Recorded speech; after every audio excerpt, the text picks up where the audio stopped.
Forgiveness is the fragrance that the violet sheds on the heel that has crushed it.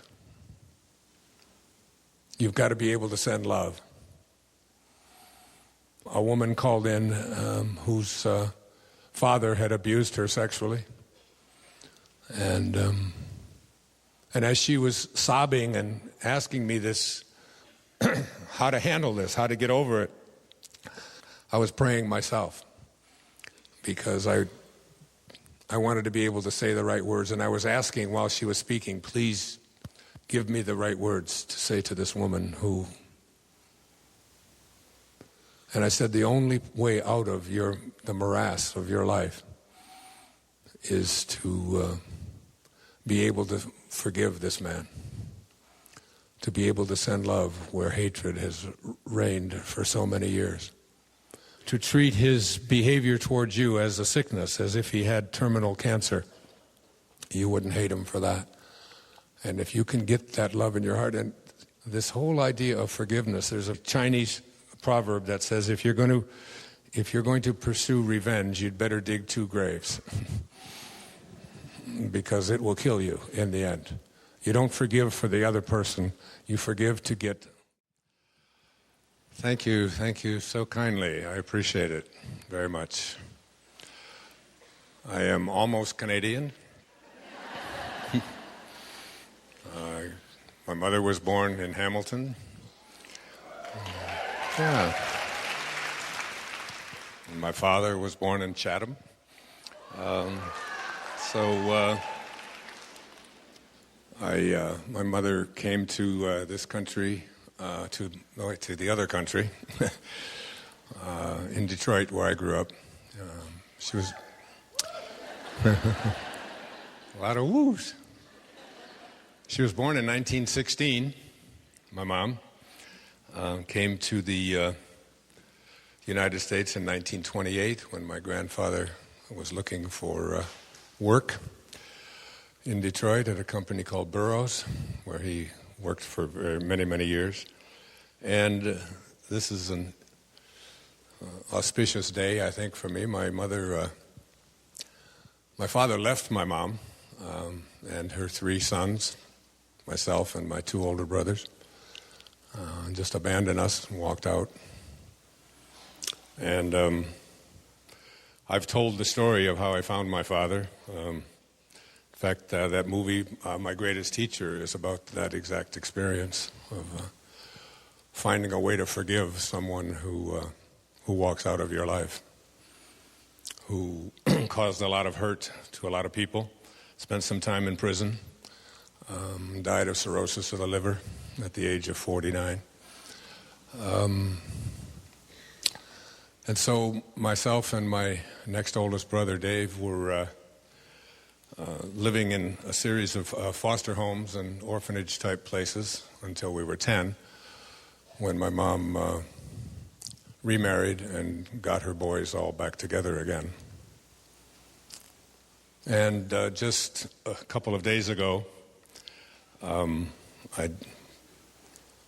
kind of emotional about it. My mother was just placed on hospice. She's 96 years old. And I spoke to her yesterday, and she's not quite sure what is happening, but she's a very strong and beautiful woman who made a commitment to get her family back together, no matter what the odds, during a depression and during a war. I was born in 1940. My brothers were born in 1936 and 1938.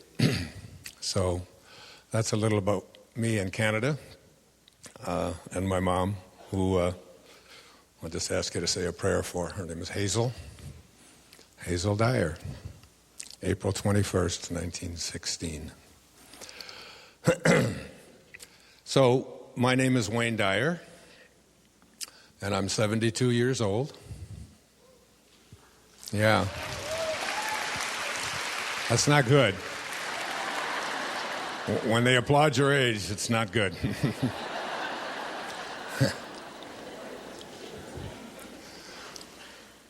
And I have sex almost every day. Thank you. Almost on Monday, almost on Tuesday, almost. That's Jack LaLanne's great line. Only he was 93 when he said it, and maybe I will be as well. And I have 8 children, 6 daughters, and 2 sons. And my children have been very important and powerful teachers for me in my life. You'll meet a couple of them here today. They really sort of kept me humble as my notoriety and publicity and who I was became better known, and I was doing a lot of television and things like that. They kept me really kind of grounded. We had five children in 8 years between 1981 and 1989. And there were times when, my wife used to say that in 1 decade, she went from a 36C to a 32 long. So she, at least she had a sense of humor about the whole thing. So,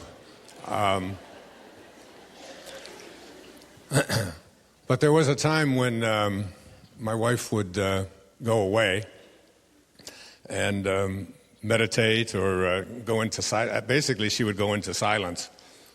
She would go out to a monastery or something and just take a couple of weeks and just have no silence and no phones. And she would she would leave them with me to take care of, all of them. And I used to ask her, what do you do all day? Because I said, I'm a prophet. I'm out there, getting paid by the thought. And so I found out what she did all day when she would go away. And then I would hire a couple of people to come in and help me out with all that she didn't have to do all day long.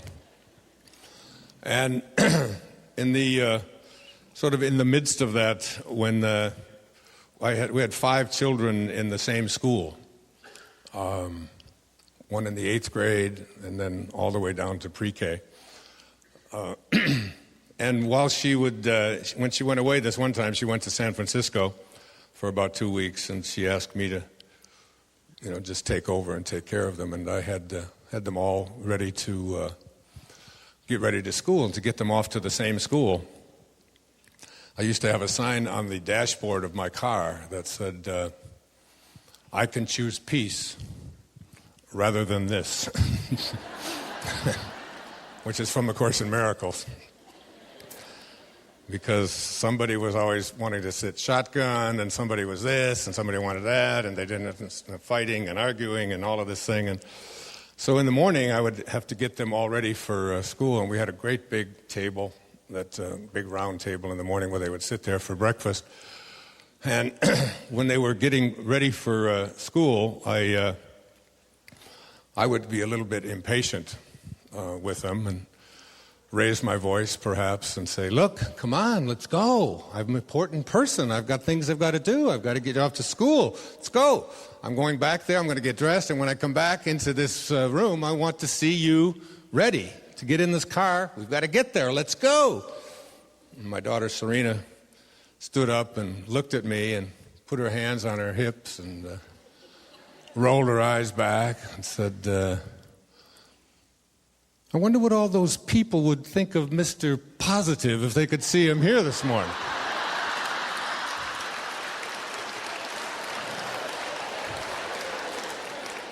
She turned to her sister and said, would you buy a book from someone who yells at his 10-year-old daughter? This was the kind of thing that I dealt with a lot in my life.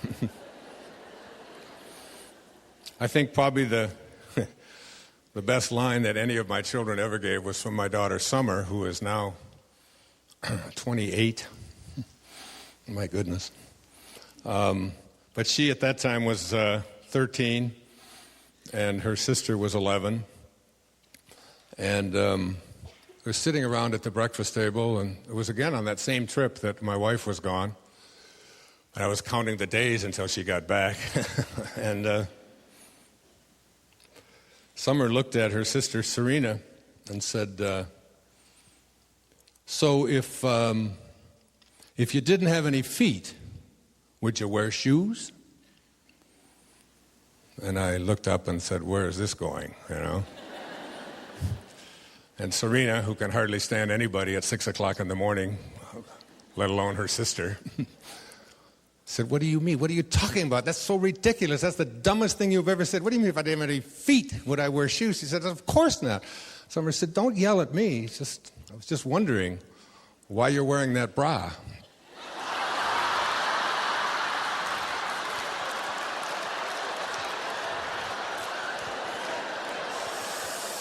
So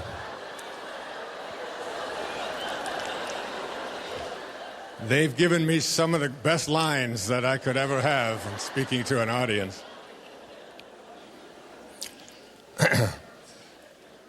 Back in the 1960s, I was in Detroit. I'd got out of the Navy in 1962, and I started undergraduate school there and at the University of Michigan. I ended up with my PhD. And there was a group of young kids who came over from a town in England, Liverpool.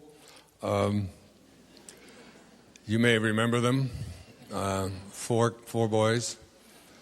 And they were writing music, and of course, a lot of people thought that they were just going to be a passing fad, but they turned out to write some of the greatest music of all time. And they wrote a song called, the lyrics were, will you still want me? Will you still need me? Will you still feed me when I'm 64? Everybody knows. And when I was in my 20s at that time, and I didn't really understand that song, why anyone needed to be loved when they were 64. In fact, I used to think at that time that you do in your 20s, that when you reach that age, you just feed them a little Soylent Green and send them on their way to the other side. But what happens is that you turn around a couple of times, and when you're born in 1940 and 2004 shows up on the calendar, and it's your birthday, May 10th,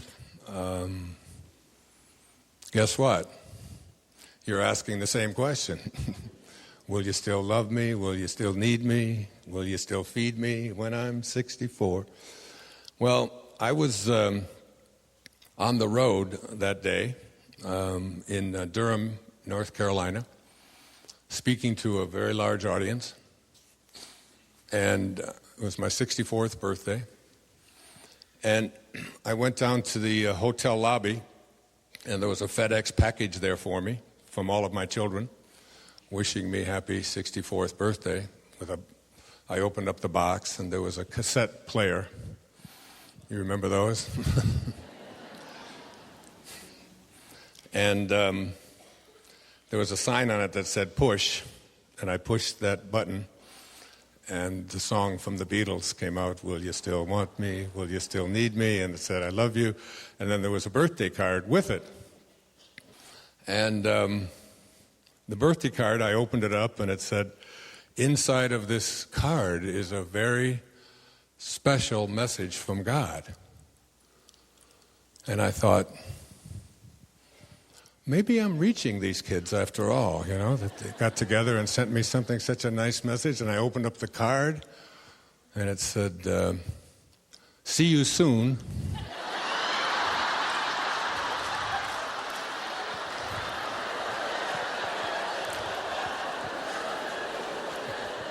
God.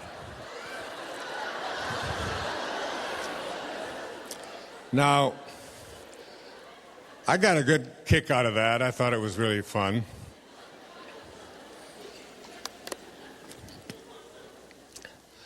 But the coup from all of my kids came when I turned 70, 2 years ago. I live on Maui, and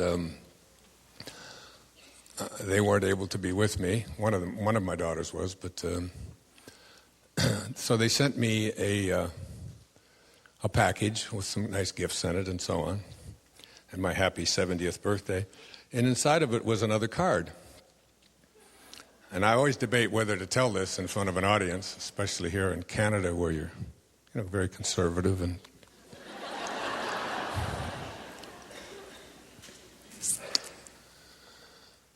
But I'm obviously going to do it. So I opened up the card, and in there was a cartoon. And the cartoon was a man, about 70, with his wife, standing outside the doctor's office, and a nurse is talking to them. And the nurse says to the man, "We'll need a urine sample, a stool sample, and a sperm sample." And the man didn't hear, and he said to his wife, What did she say?"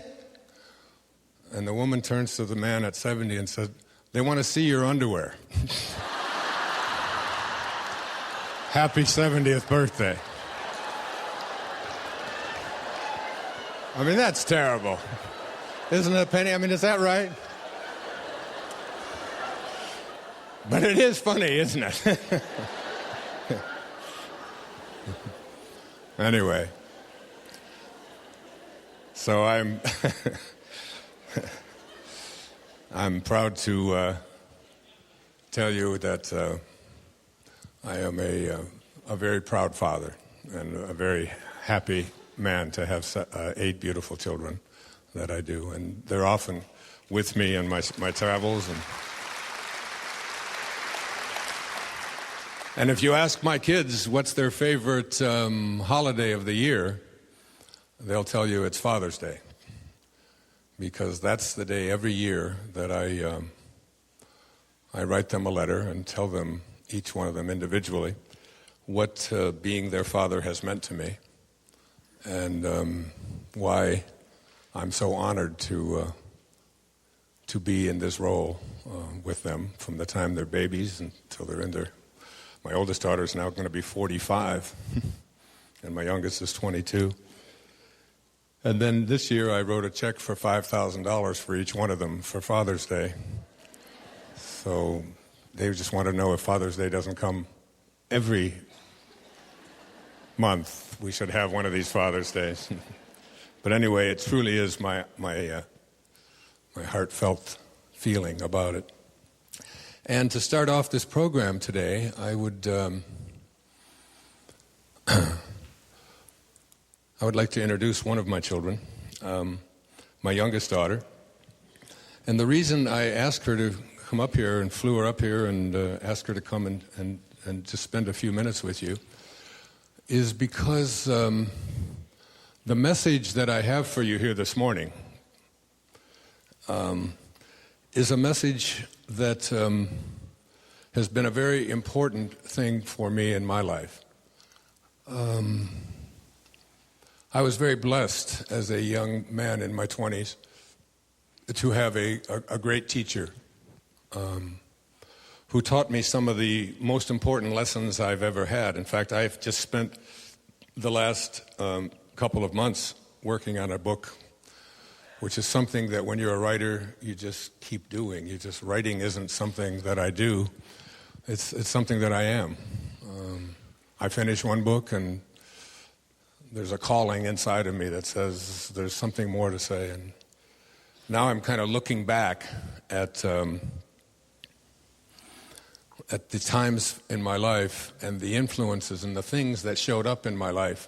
And from, there's a song called From a Distance, which is like from Bette Midler, remember, and you kind of get back, and from a distance, you can see things so much differently from a distance. And now as I look back from being in my 7th decade, I can see the things that were taking place throughout my life. When I was living in foster homes and orphanages with my brother David, there were certain events and certain things that took place. When I was in high school, I found myself protesting certain kinds of regulations that just didn't seem to make any sense to me, and doing things that you're told to do just because everybody else has always done them. These were things when I was in high school that caused me to have what Shakespeare called the slings and arrows of outrageous fortune. I actually found myself in conflict with authorities and standing up for things that would often cost me a lot. But there were just issues inside of me that I just couldn't find myself going along and doing something. One of those was doing a leaf collection when I was in biology, and I was required to do this collection and go out and collect all these leaves and put them in a scrapbook and turn it in. And I'd already shown that I knew what all the leaves were, what trees they came from. I'd done all of whatever I was supposed to learn with it. And I just, at that time, my mom had got her family back together. I was 15 years old, and she was going through a divorce because she married my father in a separate body, a different body. He was another alcoholic, abusive person who...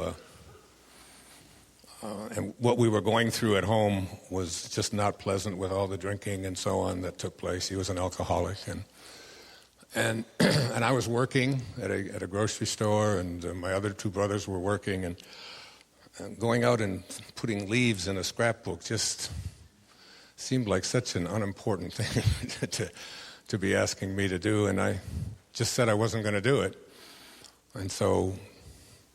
That meant I had to go to the principal's office and have my mother come in and have a conference. In order for my mother to get in, she had to take 3 buses all the way across town, and those kinds of... and I look back on that experience. It was interesting. I remember that event of having to talk to the principal and have my mother come in. And while we were sitting on the bench... waiting, what they would do is keep you just sitting there Monday, Tuesday, Wednesday, Thursday to think about it. And they would leave things for you to read for all of I call it delinquents row, all of us who were just sort of standing up for something that we believed in our heart. It was just, to me, just too silly to be doing. And I had a girlfriend named Mary Jo Mercurio who was willing to... she was one of these people who what we called curve breakers. She wouldn't just do a leaf collection. She would have the thing indexed, and and put all in cellophane and have little different colors representing different leaves and on and on and on. But I said, no, it's just a matter of principle. That this just doesn't make any sense to make somebody do something when they've already shown that they know it, and so on. Anyway, so they had us reading. And that was my introduction to people who didn't think like the herd. Because if you think like the herd, you're gonna end up walking in shit for sure. If you follow the herd, really. And. They left a copy of a book for us there to read. It was a book called Walden Pond by Henry David Thoreau, an American philosopher, a man who went to jail in the 1840s because he wouldn't pay a tax, because he said anybody who pays a tax to a government who is doing what we were doing in America and what was going on here in Canada as well to the Native Americans, that if you paid your taxes to a government who was doing that, it was you were just as guilty as the people who were annihilating and practicing the Holocaust that we did on the Native Americans.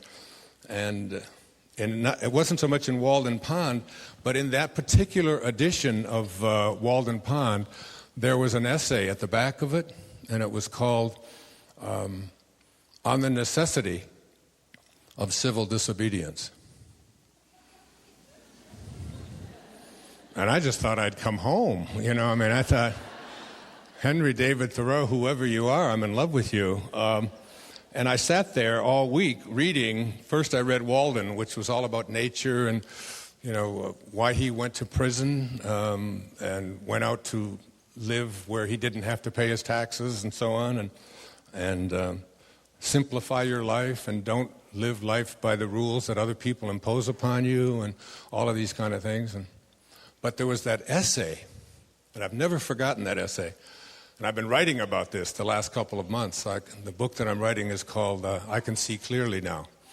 And I can look back and I can really see clearly that whoever placed that book there for me to read while I was waiting to talk to Mr. Wolf and have my mother show up on a Thursday afternoon after Monday, Tuesday, Wednesday, and finally on Thursday when she could get away and get her buses and show up at the school, that I stepped back and looked back at that event that was in 1955.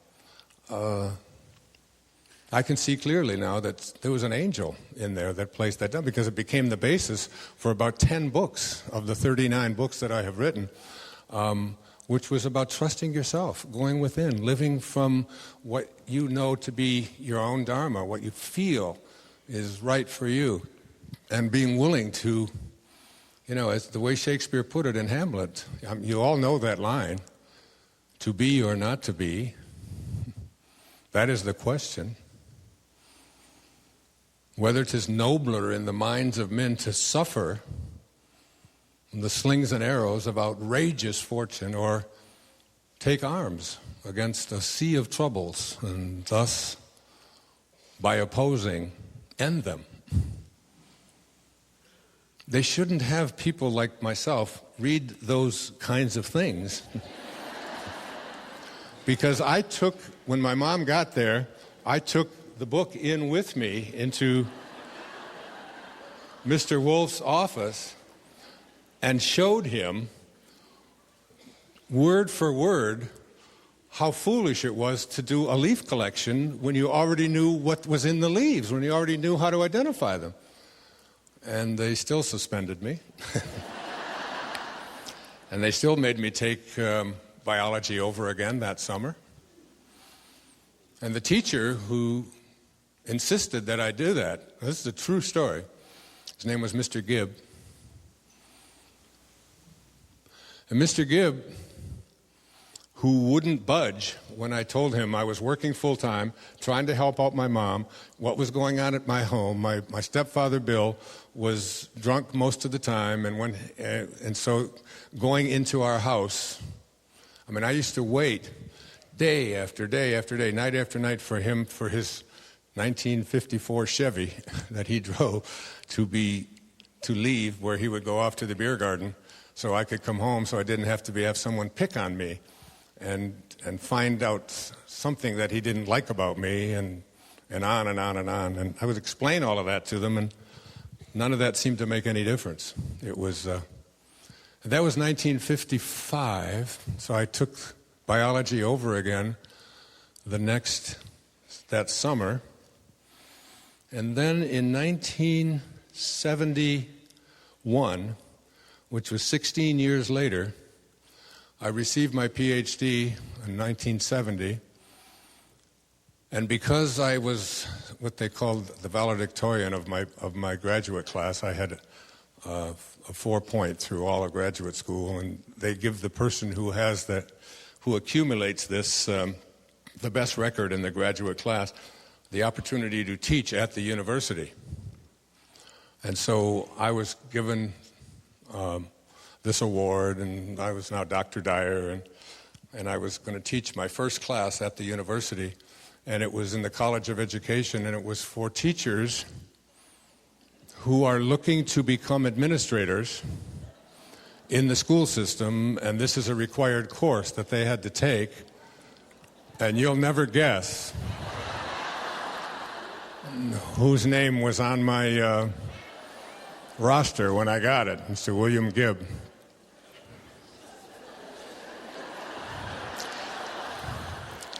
This guy did a leaf collection like you wouldn't believe.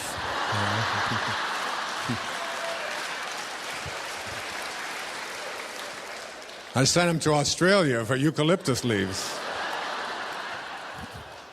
No, actually, the truth is I never mentioned it. I never said a word about it, and revenge is not a part of my consciousness. But it made me see clearly, and I've been writing about some of these events, and I'm saying these things to you up here because the events that take place in your life that sometimes just seem so innocuous and so irrelevant and not important and you can't figure it out, I'm telling you, we live in a universe that has no accidents in it, and that every single encounter that we have is orchestrated by a divine presence that is in you and in everyone else, that each and every one of us can look back at the events of our lives and the things that came along, the opportunities that were there, and begin to realize that there's something bigger moving the pieces around. These things that we call coincidences, even the word coincidence is an interesting word. In mathematics, the word coincidence comes from the word coincide. And it is said in geometry that two angles that fit together perfectly are two angles that coincide. That's how you... So now we've taken a term that means something that fits together perfectly and come up with a definition for it that means something that shows up accidentally.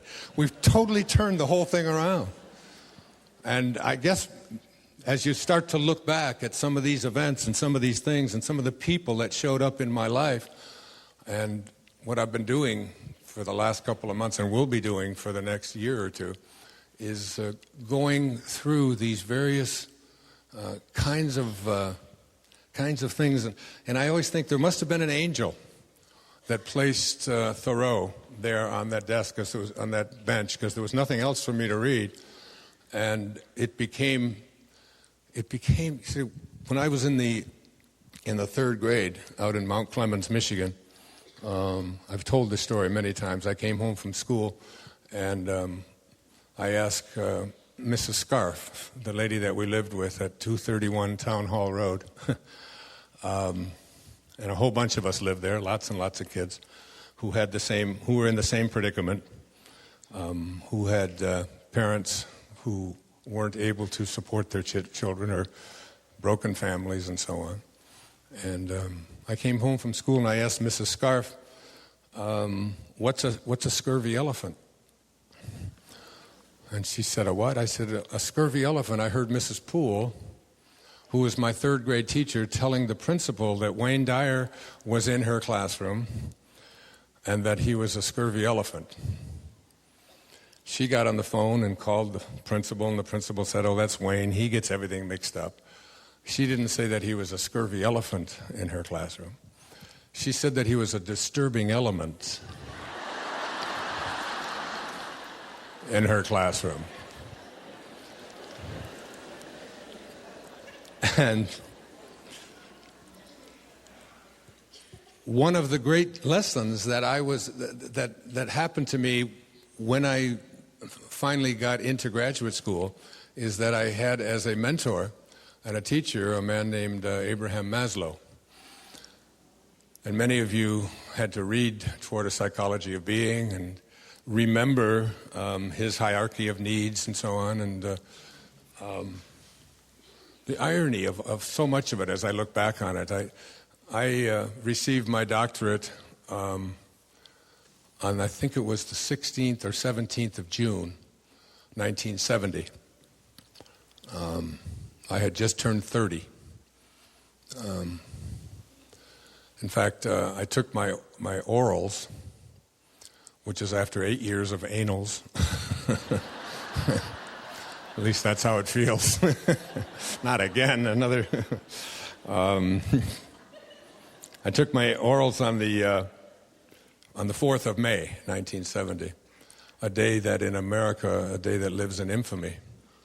I was scheduled to have my exam to defend my dissertation at 4 o'clock, and they postponed it until 7 o'clock because somehow the President Nixon had ordered the National Guard to begin to shoot live bullets into the students who were protesting the Vietnam War. And 4 of them were shot to death at Kent State in Ohio. Anybody remember? All you old folks remember? And I remember because I had a brother who spent a couple of tours of duty there in Vietnam and was always worried whether he was going to be alive from one day to the next. At any rate, the presentation for the PhD and giving you the degree and so on was on the 16th, I think, of June, about a month later. And I found out, because Dr. Maslow had probably been the most influential person in my adult life, and influenced my writing and why you came here today to listen to me. He was hugely instrumental in that. He passed away on the very same day, in the same hour that I was walking across the stage. He was in Menlo Park, California, and I was in Detroit at Cobo Hall. And it was almost as if he passed a baton and said, I've talked about something called self-actualization and higher consciousness and how it applies to the academic world. I want you to explain it to the cab drivers and the beauticians and the dentists and the students and school teachers and everyone else, that this idea that there is something inside of us that is way beyond ordinary, that who we are is so profoundly divine, and what we are capable of, and even who we are in discovering our own identity and who we are. And he called it self-actualization. That when you reach this top of this pyramid, you become someone who has certain qualities, certain characteristics. The most important of these characteristics were, and they became the basis of my dissertation. They became, I shifted, once I started reading and understanding Maslow, I went from, I was going to study B.F. Skinner and do behaviorism and so on. And I got introduced to Maslow and then got to meet him and study with him. It was just absolutely life-changing. He said self-actualizing people, number one, are independent of the good opinion of other people. These are people who don't go through life being concerned about how they're perceived or what other people think of them. They're willing to suffer the slings and arrows. They're willing to do that. Something that I can remember doing at the age of 15, just saying, I would rather take a course over than submit to a foolish requirement. It's just, sometimes you just you have to take those kinds of stands. At least I did, and they were principled stands for me. Being independent of the good opinion of other people is a quality that most people are not able to accept in their life. They do what they're told, or they do what other people tell them to do, or they want to be like everybody else. They want to fit in. He also said that self-actualizing people are detached from outcome. That is, they don't do what they do because of what award or a reward is going to come their way. They do what they do because inside, in their heart, in here, there's something telling them, this is your dharma. This is your purpose. This is what you're here for. And you can't get to this place in your life where you're following somebody else's dharma. I call it, in a book I wrote for my kids years back called 10 Secrets for Success and Inner Peace, I call it, don't die with your music still in you. These are people who were not going to get to the end of their life and know that they had some music to play, know that there was something that they came here to do, and not have done it. Don't die with your music still in you. It's like a theme for self-actualizing people. Detachment from outcome.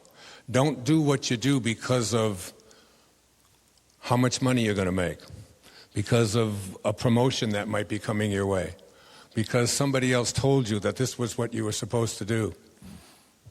I said in the film that I made a couple of years ago, In the Shift, that Leo Tolstoy was another great teacher in my life, a very spiritual man, a man who lived in Tsarist Russia, but who wrote a book called The Kingdom of Heaven is Within, where they didn't even allow Christianity into Russia at that time, the time of the Tsars. And he wrote a short story called The Death of Ivan Ilyich. And Ivan Ilyich was a judge in Moscow. And every day he would go back and forth to work. And he hated what he did. He had gone to law school, and his wife's family had pulled strings for him in order to get him this position as a judge. He was a poet. He wanted to write poetry. He wanted to express what he felt deep inside of him, especially about nature. He was a Taoist. And every day he would go back and forth to work, doing what somebody else had decided he should do. And he hated, as he tells the story, it's a 157-page short story, so it's really like a novelette. And each day as he would go back and forth to work, he would have resentment deep inside of him. Now, you know the end of the story isn't going to be pleasant. The story's called The Death of Ivan Ilyich. And finally you get to the end of the story, and he's lying there on his deathbed, and he's looking up into his wife's eyes, this woman who he despises. And all throughout the whole novel, he speaks to his hatred for her pulling the strings to get him to do something that he didn't want to do. And he didn't know how to escape it. And he's lying there on his deathbed, and he looks up into her eyes, and the short story ends with this observation. He looks at his wife's eyes and says, what if my whole life has been wrong? And he died. And it really shook me up when I read it. I was 19 years old when I read it, on my way overseas in the Navy. And I took out a notepad and I wrote a note to myself, and it said, "Dear Wayne, don't die with your music still in you. Whatever it is that you came here to say and do, make sure that you do it." And this is what Maslow meant when he said self-actualizing people are detached from outcome. They don't do what they do in order to get someplace else. They do what they do and live from this perspective because their heart tells them this is why you are here. There's something more to you than just filling out the forms. Self-actualizing people, Maslow also said, are people who see the unfolding of God in everyone they meet. And that's such a beautiful quality, to look into the eyes of another human being, and instead of seeing someone who is tall or short or black or white or male or female or Canadian or American or Russian or Jewish, whatever it is, to see beyond the labels. As Kierkegaard said, once you label me, you negate me. To get beyond that. He said self-actualizing, highly functioning people are those who see God in everything and everyone they encounter. Because there is no place that God is not. And if there's no place that God is not, it must be in everyone they encounter. And this is what they see. They see this, they see the Spirit. And they oftentimes look past. I had a professor at Wayne State. His name was Fritz Redl, R-E-D-L. He wrote a book called Controls from Within. And he was actually a colleague of Carl Jung. And Carl Jung was what I was studying. I was going to become a Jungian analyst. That's what I wanted to do. And Fritz Redl was he was from Vienna, beautiful man, and everyone always wanted to take his classes. If there were, he had a class on Thursdays at 4:30 that he had, I think, like 12 or 1,300 people in the class.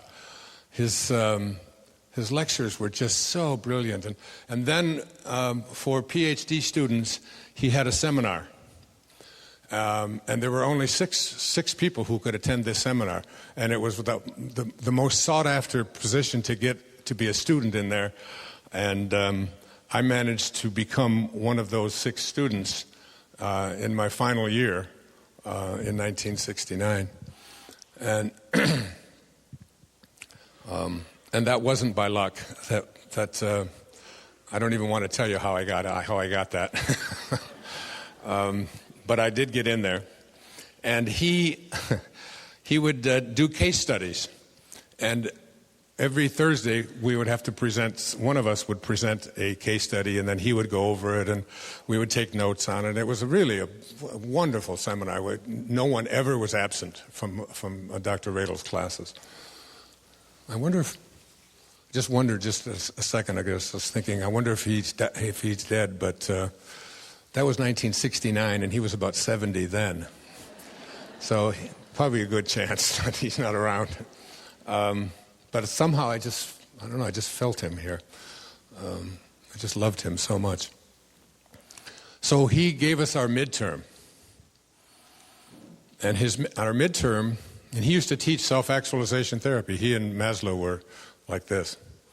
And here was our midterm. He walked in, he had a briefcase, and he wrote up on the blackboard the following little thing.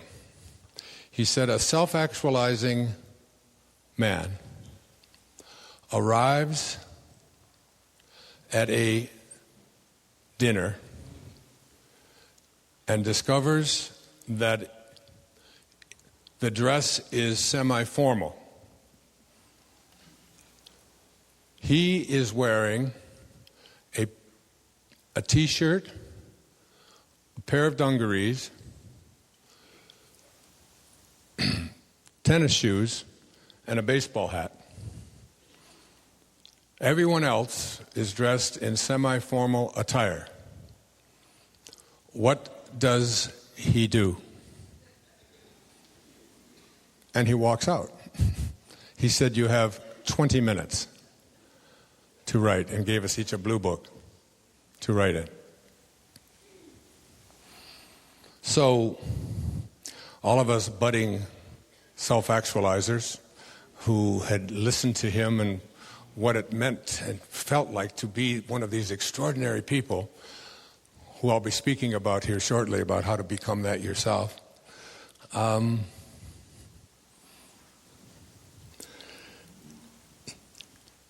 We write furiously. Each one of us. This is our midterm. So I write in there about that I wouldn't leave. I wouldn't make a big fuss about it. I wouldn't, I wouldn't be so concerned about how people dress. That's not what's important. I wouldn't apologize for it. I certainly wouldn't leave. And if anybody asked me, I would just say, well, I didn't really know, but this is how I showed them. But anyway, that's how we all wrote. And he came back into the room after about 7 or 8 minutes. And he said, okay, stop writing. Now, each of you, I want you to read your answers. So all 6 of us stood up and we read what we wrote. And he took his briefcase, I'll never forget this, and he slammed it down on the desk. And he walked out of the room. He said, none of you can pass this course. You've all failed your midterm. It's over. The semester's over for you. He walks out.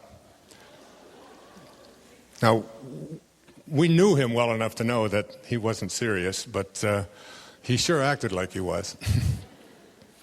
And he came back into the room, and he said, all you had to do is write 3 words. And he wrote on the board, he wouldn't notice.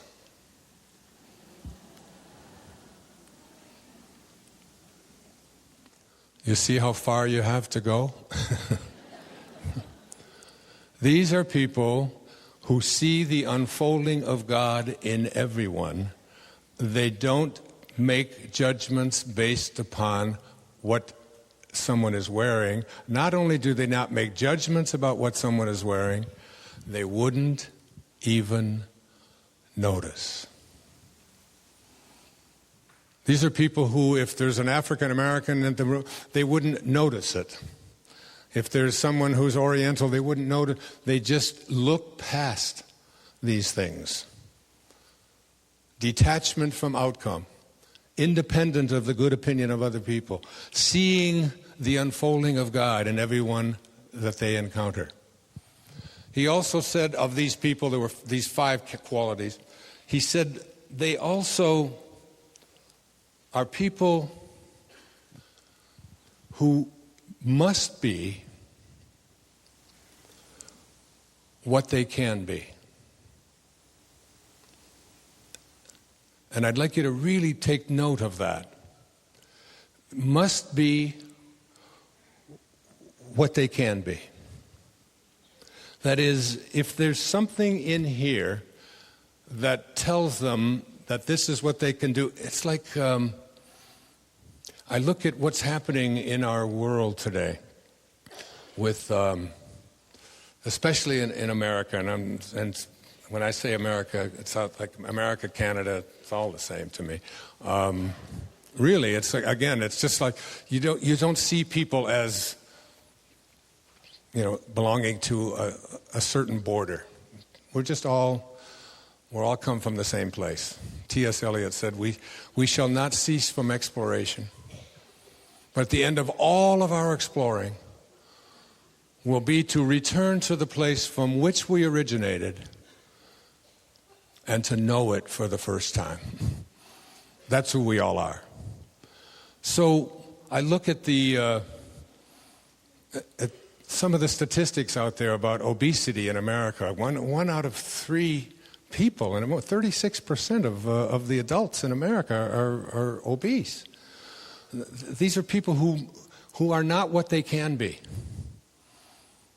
They don't recognize the temple that they live in, and they don't treat this body of theirs that is a gift from God with the reverence that it deserves. They're not.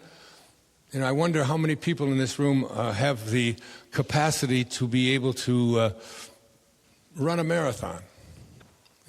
A self-actualizing person who gets a challenge like that inside of them says, this is something that I must do. And average people don't understand self-actualizing people going out and pushing themselves to limits that most people just walk away from. They must be what they can be. And finally, he said about self-actualizing people, and I could talk about this obviously all day. I wrote a whole book about this years ago called The Sky's the Limit, where I took the 37 qualities that Maslow taught me about self-actualizing people. And I also wrote a book about how to raise children to become self-actualizing people called What Do You Really Want for Your Children? He said, and this is something that really triggered my writing of the most recent book, Wishes Fulfilled. He said, self-actualizing people never place into their imagination anything that they do not want to manifest. They're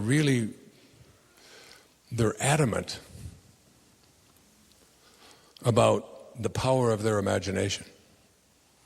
That what is here, in here, must be something that I would like to see manifest or show up.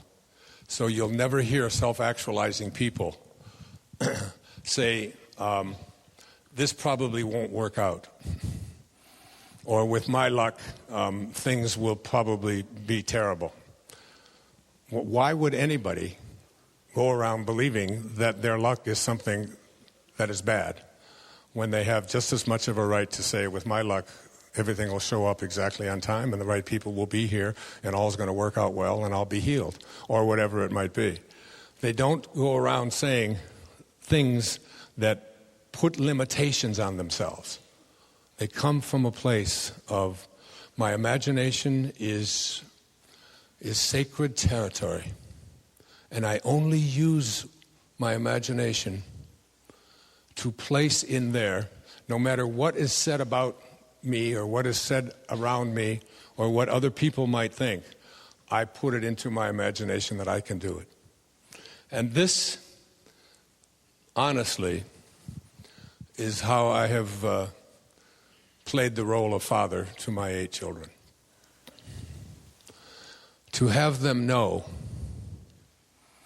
It's interesting, I just got, 2 of my daughters are here, and they brought a card from one of my other daughters. I got daughters everywhere.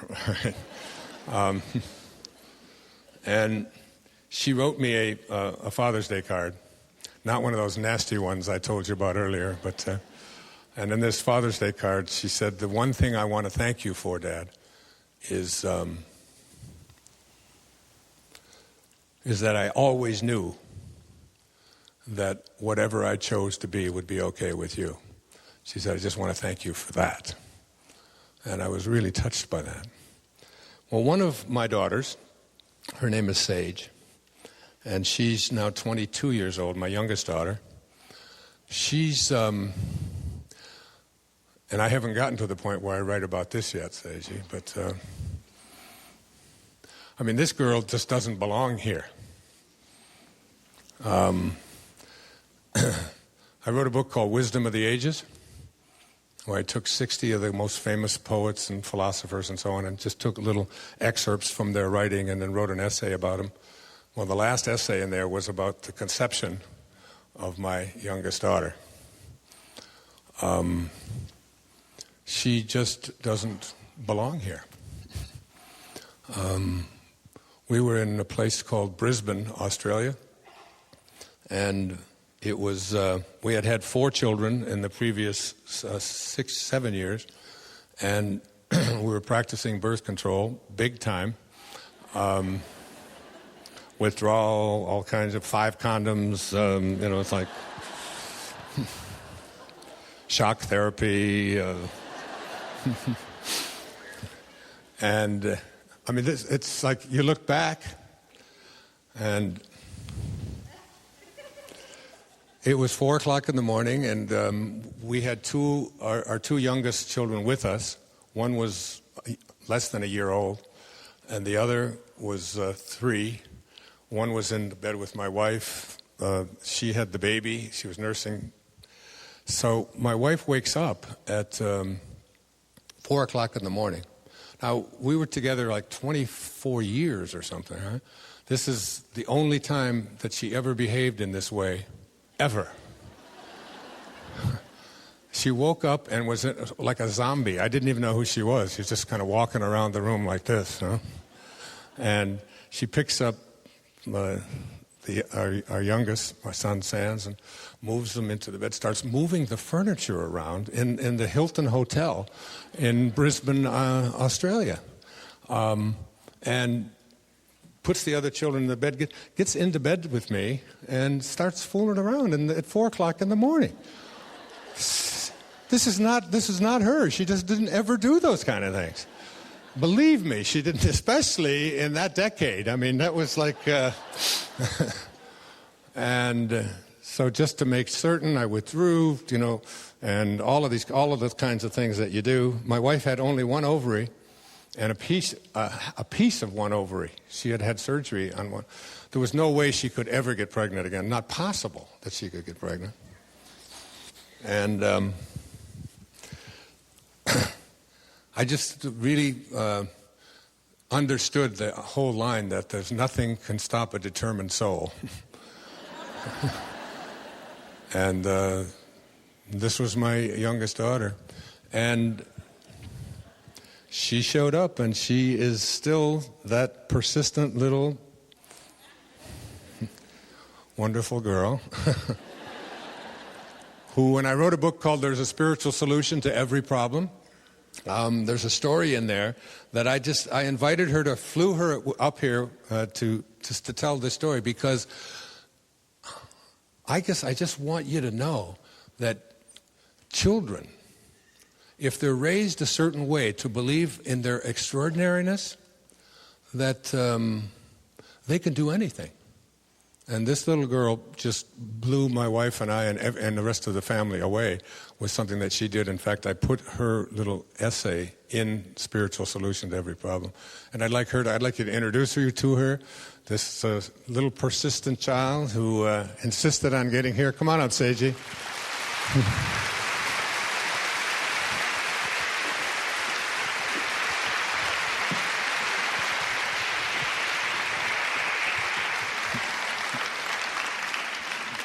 This is my baby. Isn't she beautiful? Thank you. So tell them what happened, honey.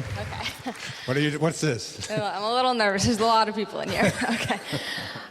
So basically, I was 5 years old, and I had developed a rash of bumps on my face. And at first, it was just a rash, not a big deal. But eventually, after a couple weeks, it wasn't going away. So my parents took me to the doctor, and they gave me the diagnosis of flatwarts, which I hated the name of, so I called them my bumps. But I had flatwarts, and the doctor said that they would go away eventually.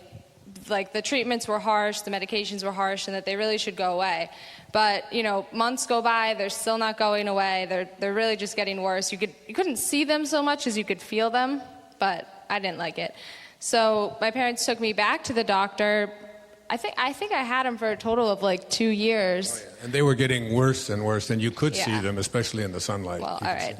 Apparently you could see them. But, excuse me, this is your father speaking here, So you don't dismiss me with all right and then just go on. Sorry. So we went back to a doctor in Hawaii, because that's where we would spend our summers. And we went back to the doctor there, and this was after years of them not going away and people just telling me that they would. And the doctor said, all right, it's been a few years, and your options really come down to, we can burn them off, which will be painful, and you'll have scars for a few years. And he said, or you can take an oral medication that will cause your face to turn red, and it will peel, and you have to stay out of the sun and all this. And we're in Hawaii, and I was like, no, that's not an option. So and then my parents are talking to him, and they're like, we're not going to do either of those. She's only 5 years old. There's got to be something else. And then my parents just looked at me and said that, maybe you can just heal yourself. Maybe you can talk to your bumps and make them go away. So as a 5-year-old, my parents telling me that, I took it very literally, and I was like, okay, that's the best option out of those three for sure. So. So I went home that night. We went back. We were in Hawaii, and we were me and all my siblings sharing a room. So that night I got in my air mattress bed on the floor and pulled the covers over my head. And apparently I used a flashlight. Right. I don't remember the flashlight, but and I got under my bed and under the covers, and I talked to my bumps for just for like 10 minutes before I went to bed. And then after doing that for 3 nights, then on the 4th night I got in bed to do it, and I reached up and I touched my face, and I was, oh my God, it's smooth. They're completely gone. So I jumped out of bed, I ran into my parents' bedroom and jumped in their bed, and they were reading, and I was like, you guys, they're gone. And I jumped, they felt my face, they were like, oh my God, they are gone. Like, no one could believe it. It was just 3 nights later when these had gotten to their worst point. They were all over my face. And then my dad asked me, what did you say to them? And I was embarrassed. I didn't want to tell them. I was like, I'm not telling. It's a secret, whatever. So, for about 5 more years, at first I'm being asked pretty much every hour, what did you say? All my siblings are asking me. I'm like, I'm not telling. It's a secret. And then, eventually they kind of gave up and stopped asking me. But just, when I was like, not that long ago, probably when I was 4 or 5 years ago, I came up again and I was like, okay, I'll tell you guys now. I'm a lot more mature. I'm ready to tell you. And I told my dad that I really just sent them love and, in a child's voice, but I really just told my bumps, I said, I love you and I appreciate you and what you're here for, but we can't be together anymore. And, and you have to leave. And thank you. And I pictured them falling off my face as I remember the image of, I pictured myself walking down the sidewalk and them just falling off and having clear skin. And I imagined what it would feel like to have smooth skin on my face and so on. So, and then I think you told the dermatologist that. Dr. Kenny Mallett, he's a dermatologist. He's a good friend of mine.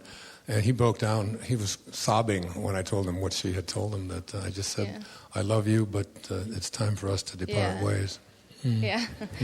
So, but I think that, as an adult, sometimes we can't do, you want something so badly, but you don't manifest it into your life because, as a child, I knew that it was going to work. I knew that talking to my bumps was going to make them go away because my parents had told me that it would, and I believed them. And that was enough of, a source for me to say, these are going to go away. When I spoke to them at night, there was no doubt in my mind that it wasn't going to work. There was no fear that I was going to be going back to the doctor. I just said, this was the 3rd medication option, So, and I think as adults, sometimes we want something so badly that we forget that you want it so badly that you fear that you won't have it. And then with that fear, you can't manifest something that way. You have to just know, and that's what I learned from myself as a 5-year-old, that sometimes today I'll want something so badly, but it's not working, and it's not working the way I want it to. But you remember the way you were as a child when you would just believe your parents and you knew that it would work so that it would, if that makes sense. It does, say. That's very great. Thank you, baby.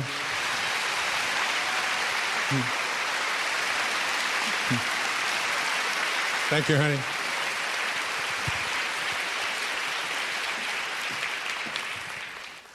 One of the great job, honey. Really. I mean, that's a big thing to stand in front of this many people and talk.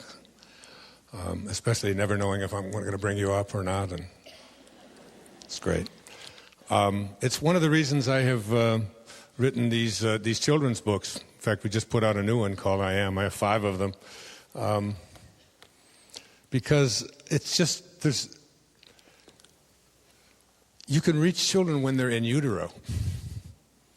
You can reach children when they're babies. If you constantly remind children about their greatness and what is possible for them, and that nothing is impossible, anything that you place your attention on. This is how, my kids, when they tell stories about how their parents raised them, they were always raised to believe that they're divine, that they are God, that they have God within them, that which looks out from behind their eyes isn't this form. I often will say to an audience, that who you are, we have a tendency to believe that who we are these bodies that we're in. But, I'm in a 72-year-old body now. I've been in so many bodies just since I incarnated here this time in 1940. I was in a 10-year-old, I was in a toddler body, I was in one of these bodies, that's what my kids were in. I was in a 20-year-old body, and when I was in this 20-year-old body, I really believed that the 20-year-old body that I was in was me. But here I am, and I can't find any part of that body that I was in when I was 20 years old. There's nothing that even resembles that 20-year-old body. So the I that I am is not really this body that I'm in. It's not any of the possessions that I have. It's not any of the achievements that I have created in my life. It's not my resume. Who I am is something that isn't even a part of this physical world. You can't get a hold of the I that goes from a 10-year-old body. It's like, and Lao Tzu said in the Tao Te Ching, and many of you know that I lived the Tao for a year and wrote a whole book about how to, it's one of those books that I just really think you should carry around with you wherever you go. Some call it the wisest book ever written. It's 81 verses. And I ask people, just put it in your purse or put it in your glove compartment. Do you have this, my sweet cousin? This is my cousin, my first cousin, Penny from Dundas. That's for you, my love. And there you are. That's for you. Just carry it with you. Some of the wisest and greatest words ever written, 2,500 years ago, 500 years before the birth of Christ. It was one of the great life-changing things that I ever encountered in my life. Someone sent me a book one time called Jesus and Lao Tzu. And on the left side of the page were all the sayings of Jesus. And on the right side were all the things that Lao Tzu had written 500 years before the birth of Christ. And they were almost identical. I'm not saying that Jesus was plagiarizing. I'm saying that there are eternal truths. And great spiritual masters who've walked among us often give us these truths. But what Sage just said to you is relevant because we have a tendency to believe that we are so limited and that who we are is what we accomplish, what other people think of us, what we own. This is all the work of the ego, the part of us that sort of believes in what Muktananda called our false self. The part of us that believes that who we are is what we accomplish, what we own, what our reputation is. And we don't recognize that who we really are is something that is not in this physical world at all. You can't touch it, you can't see it, you can't smell it, it's beyond the senses. So what I often do is ask an audience to just close your eyes, if you will, just for a moment, just close your eyes, and just suspend all of your senses. You can't touch yourself, you can't see yourself because your eyes are closed, you can't hear yourself, you can't smell, you can't touch. And ask yourself this question when you're in this beyond the senses domain that you're in right now. All you are is just what? What are you?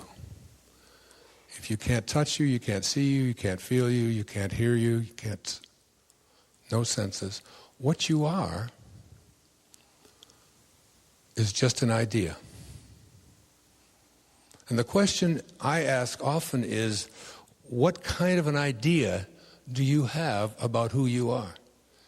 Because something is looking out from behind your eyeballs that has no sensory apparatus at all, and that something, that invisibleness, has many different names for it. You can call it God, you can call it spirit, you can call it divine mind. It doesn't really matter what you call it.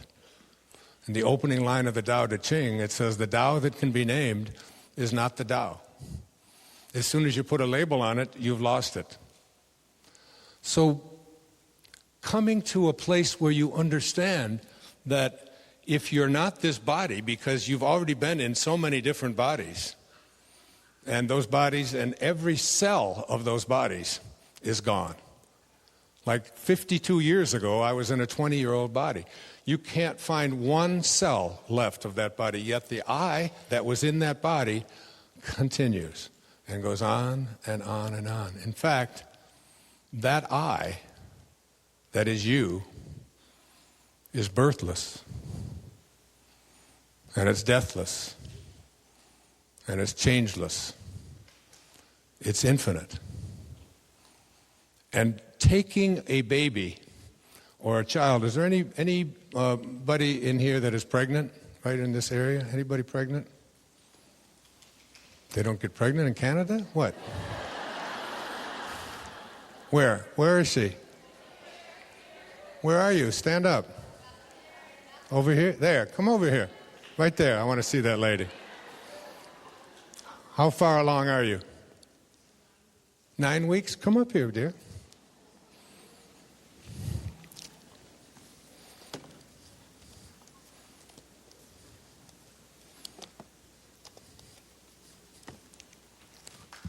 You hit the jackpot, sweetheart.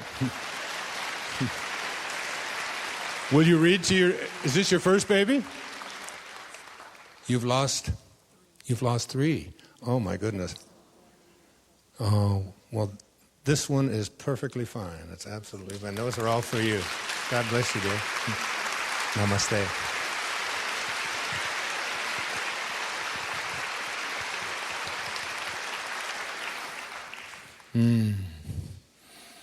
It's never too soon. And what I really want to... I really haven't started this talk yet. I realize I've been up here an hour and a half, but I wrote a book a few years back called The Power of Intention. And in The Power of Intention, I use this quotation. It's from a man who was a great teacher for me in my life. His name was Carlos Castaneda. Many of you read his books, A Separate Reality, and know that he was an anthropology student out in California and so on. But he was a great storyteller. And his wife just passed away about 2 months ago. She was 91 years old. And she died 15 minutes after I spoke to her. She had asked to speak to me. And her son, CJ Castaneda, called me in Maui and said that my mom is in hospice care, as my mom is today. And and all she wants to do is, she's in and out of consciousness, she just wants to speak to you. And so I called her at the hospital, at the home, actually, it was at a home, a nursing home. And I just spoke to her about some of the things I had learned from her husband. And I just heard her say thank you. And then CJ called me about 15 minutes later and said she just took her last breath. So she waited, which was beautiful. He was such an important teacher to me.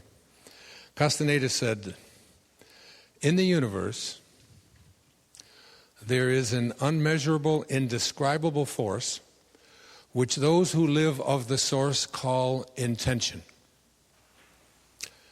And that absolutely everything that exists in the entire cosmos is attached to intent by a connecting link. I carried that quote around with me for 2 years before I started writing The Power of Intention. it was, I had never heard it put that way before, that intention isn't something that you do. Intention is something that you come from. It's a field of energy, intent. He said further, sorcerers, that is, people who live of the source, which was something that I wanted to do, are not only concerned with understanding and explaining that connecting link between you and this field from which you originated to which will return, but they are especially concerned with cleansing it of the numbing effects brought about by the concerns of living at ordinary levels of consciousness. You see, I didn't want any of my children to be raised to believe that they were ordinary. I wanted them to always know that they were extraordinary, that they had within them an invisible intelligence that you can't get a hold of, you can't see. It's an idea about who they are. And the idea that I told them, and have always told them and still tell them, is that who you are is a piece of God. You at all times are connected to a great source. And if you stay connected to that and aligned with that source and begin to think and act the way this source thinks and acts, that you will have all the same powers of the source, because you must be like what you came from. And if you came from God, you must be like that if you can stay aligned with it and don't edge God out. E-G-O. Don't edge God out. Don't take on an ego that is the most dominant force in your life, in which you believe that who you are is something other than this divine being that you are. Children need to know this. We all need to know this about ourselves. Because once you get this and really understand this, and you can get this in a moment, it might be this moment here this morning. It might be at something that Bruce says this afternoon, or that Carolyn says tomorrow, or whatever. But once you grasp this idea about your own divinity and recognize that you have within you that same power that Sage, that's why I asked Sage and flew her up here from Florida to just say those few words to you, because if you can see what kind of miraculous things that can happen in just a matter of hours. I mean, I walked by the bedroom the night after we got back from Dr. Malat's office. I walked by the bedroom, and it was late at night, and Sage was in there with a blanket over her head and a flashlight. And I said to my wife, I said, Sage is in there. She's talking to her bumps. She really took this seriously. And I think that was Wednesday. On Friday, they were gone. Not only were they gone, but they never came back.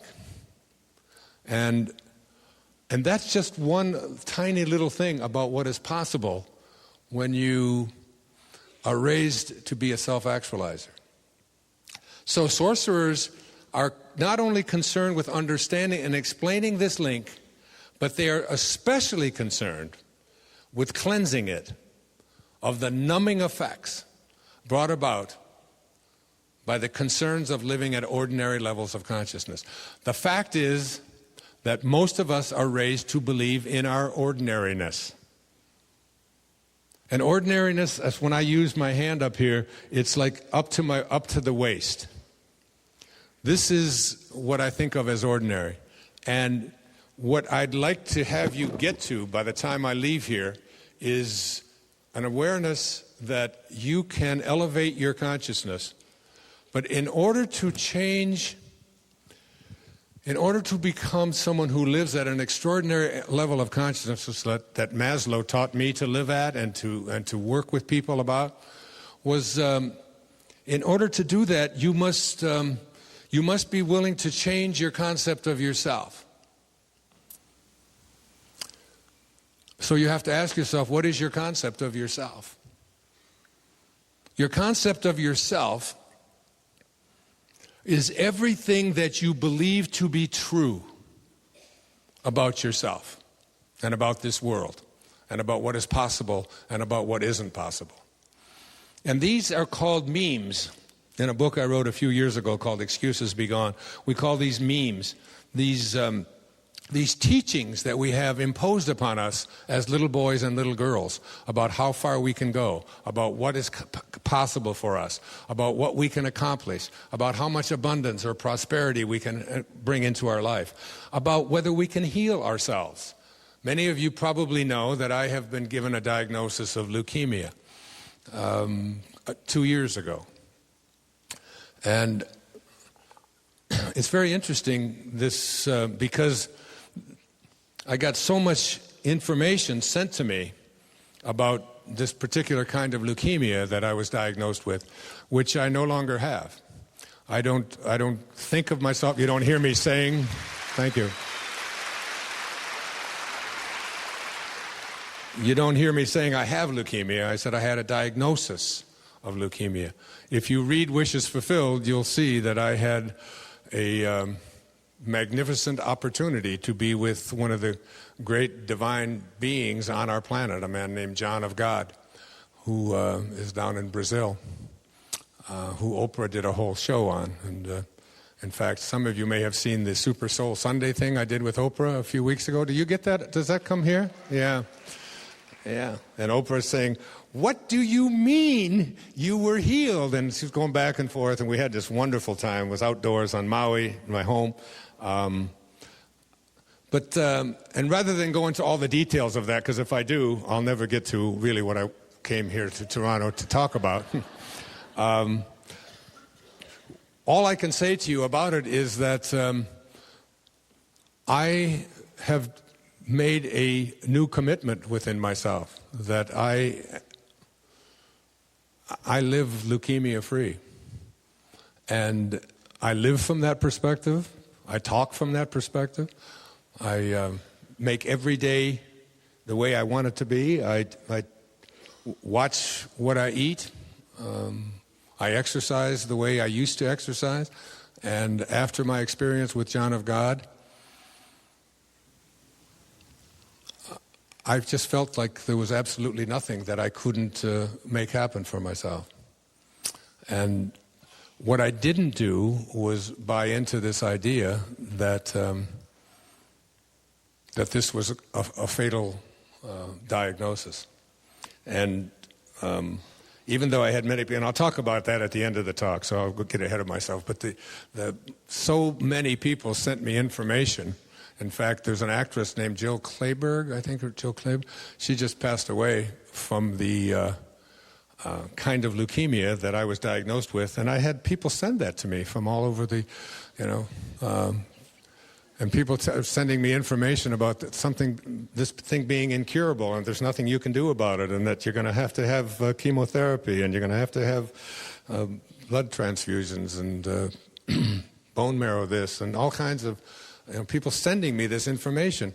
The nice thing about it, my kids also got me something called an iPad, which is really great because it's got a whole feature in it that I think we ought to have in life, and it's called Trash. I didn't even know about this, but it's fabulous. Somebody sends you information that you don't want to hear, you just push a button, goes, and you can actually hear it make a sound. It goes whoop, whoop. And then you hit another button called delete, and it's gone. So someone says, the kind of leukemia that you have been diagnosed with is incurable. And you go boop, boop, and push delete, and you just don't have to hear that anymore.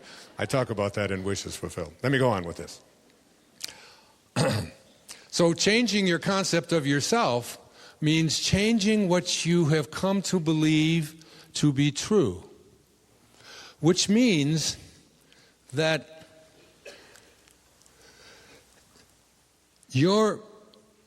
whatever it is that you have come to believe is true, if you're living at an ordinary level of consciousness, has gotten you to an ordinary level of consciousness. So shifting what you believe to be true means recognizing that the words of Jesus in the New Testament are really profound, and they really guide my life, which are, with God, all things are possible. Now, you tell me what that leaves out.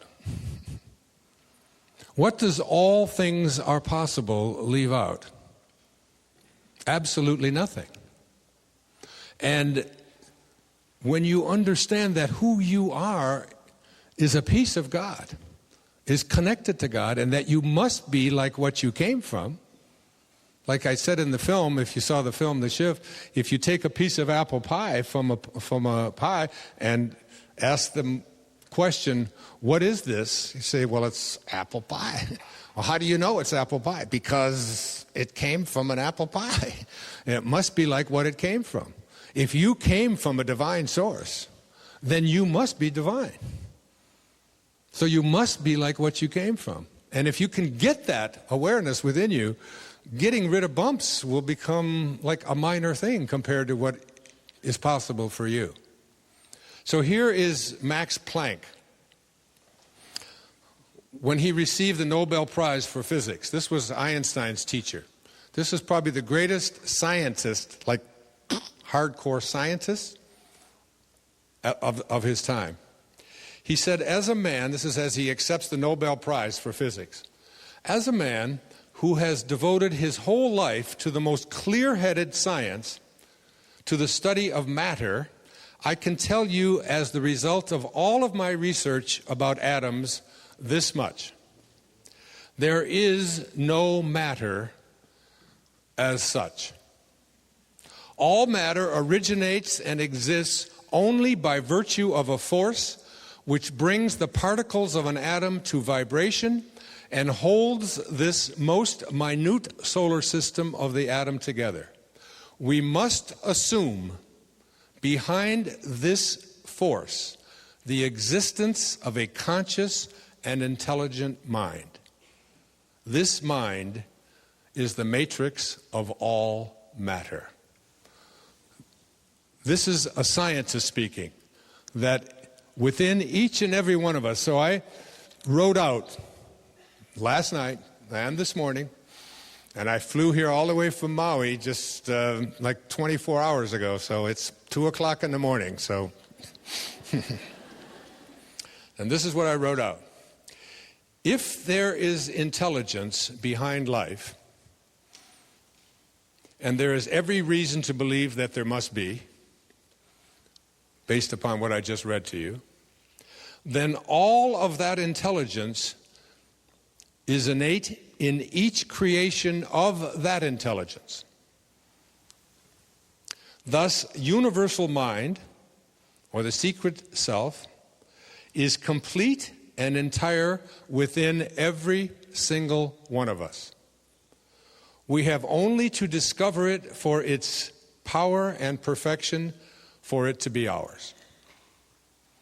So, basically what is being said here is that if there is intelligence behind life, and all of even science tells us, not metaphysical science, but hardcore science tells us, there is a divine mind which is the matrix of all matter behind all of it, and that intelligence that is in each creation is in each and every one of us.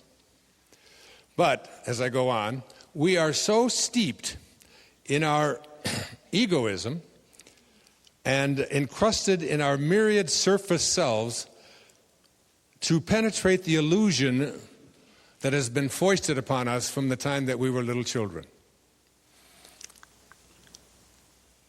And the illusion that we have had foisted on us from the time that we were little children is that you are what you do, you are what you accomplish, you are what you own, you are what other people think of you.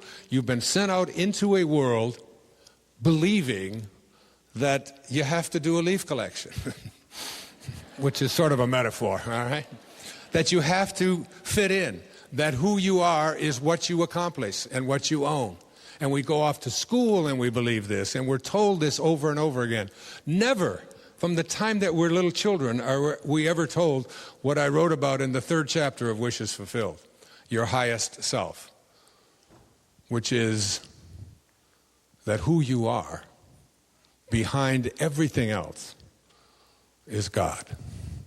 God is that which looks out from behind your eyeballs, is that invisibleness, that part of you that when you closed your eyes and tried to identify who you are and you're stumped because you can't use any words to describe it. The Tao that can be named is not the Tao. That is your source. And that source, said Jesus and all great spiritual masters, is capable of manifesting anything it places its attention on. So here's a great French philosopher. I know you have to read it in French and English in Canada. In order to reach the truth, said Descartes, it is necessary at some point in one's life to rid oneself of all of the opinions one has received and to rebuild one's entire system of knowledge from the very foundation. There comes a time in your life, if you want to fulfill your dharma and live out what you came here to do, there is a calling. It's in every one of us. Each and every one of us has this profound calling. And the passion that you feel about it, like this is what I feel when I have this microphone. This is why I'm here. I'm not here because I need to be here, because I need the money, because I need the acclamation, anything like that. I'm here because it's my passion. I feel it so deeply within me that I go through 6 time zones and everything that I can think of to get here to speak about and make an impact in such a way that we can really transform this world and make it into a more loving place. Thank you. And I feel this so strongly, but one other thing that I wrote just a few weeks ago, and I want to share with you. I put this on my PBS special. You get the PBS specials here, right? You get it through Buffalo, don't you? Right. So another word for this invisibleness is called the soul. And your soul, you know, that there was a line in the Unveiled Mysteries. I think it's okay. I love this line.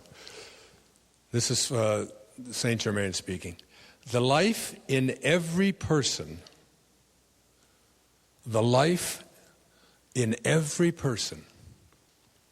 is God. And only by the self-conscious effort to understand life, to understand God, and express the fullness of good through himself, can the discord in the outer experience cease. The life in every person is God. And this, we can call it the soul, we can call it spirit, whatever we want to call it.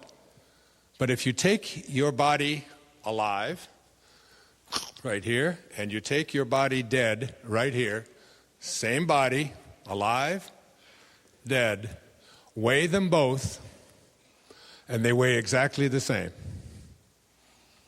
Okay? Your life is weightless. That's one of the most amazing things for me to think about. You're alive, you're alive, you're alive, you're breathing, your heart is going, and all of that.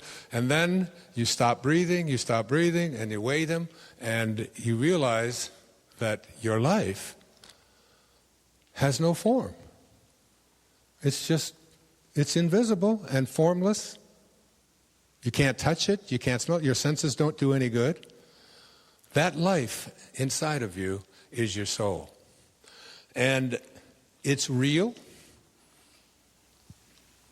But we've become so enamored of assessing reality on the basis of what our senses tell us. That we forget that there is a presence within each and every one of us. I call it the I am presence.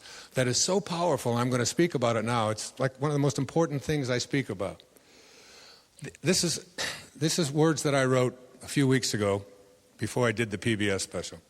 The ideal of your soul, this God within you, the thing it asks for is neither knowledge, nor light, nor happiness. The ideal of your soul, this invisibleness within you, that is God within you, is space, immensity.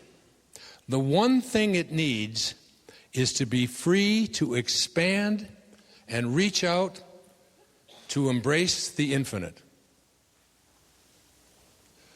The ideal of the soul is infinity.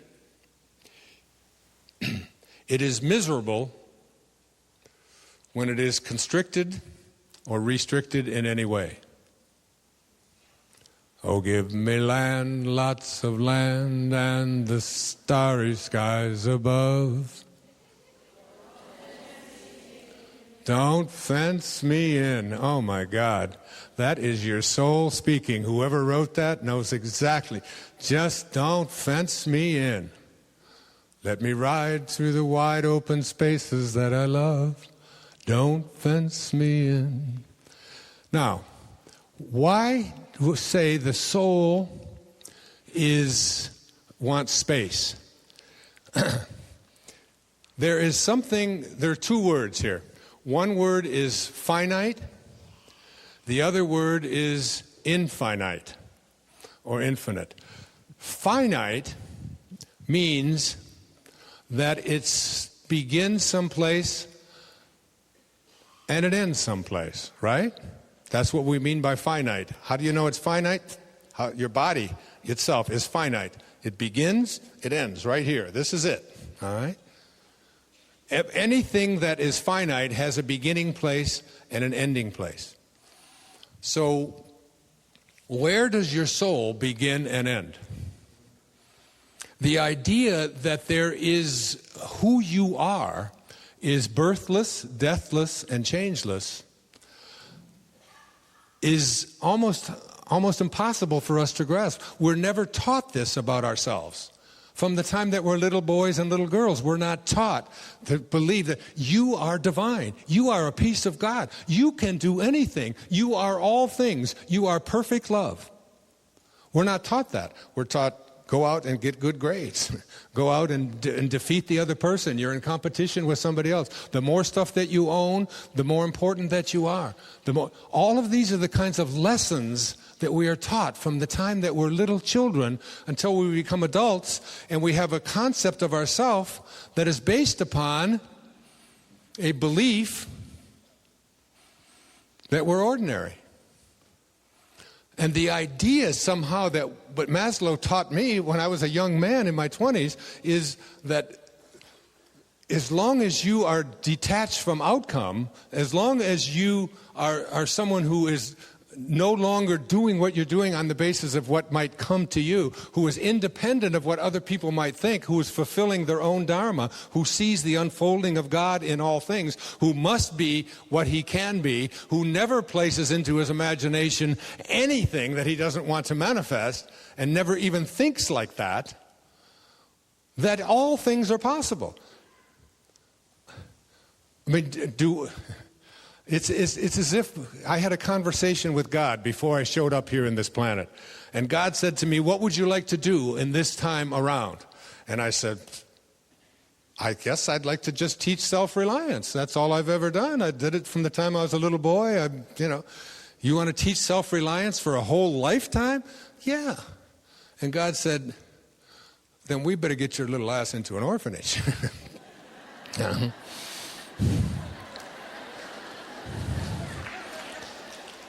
And then you'll learn to rely upon yourself. And no one will be able to take that away from you. No one, ever. Because it will be a knowing built within you that you have learned to rely upon yourself. There's no one there to do it for you. You must do it yourself. So that every experience that you get along the way is one which teaches you about your own magnificent potential for manifesting anything and placing anything into your heart that you would like to have there. But we're not wired together like that.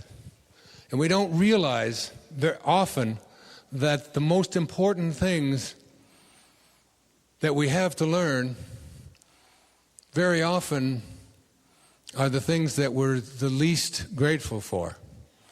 I've just done a film called My Greatest Teacher, and it's about how I found my father and went to his grave in 1974.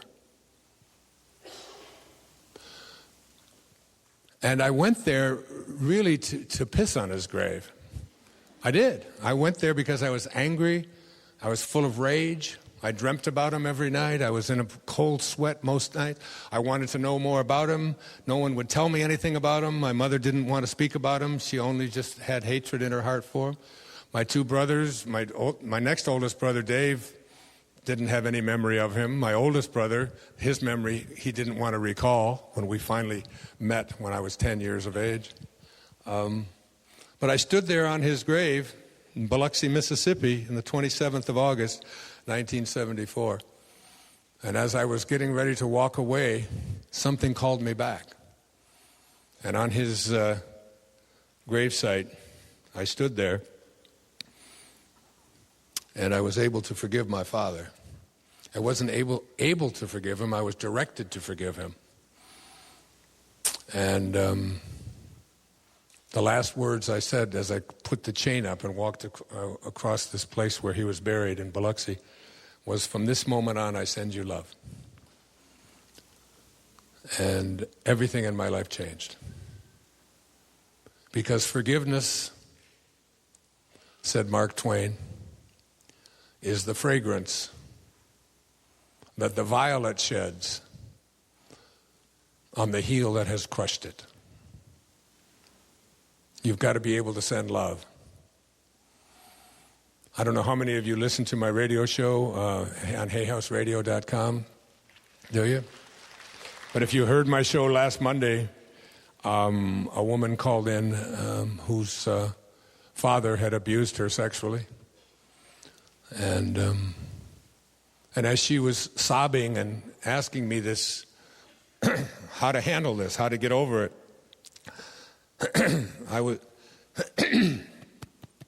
I was praying myself because I wanted to be able to say the right words, and I was asking while she was speaking, please give me the right words to say to this woman who...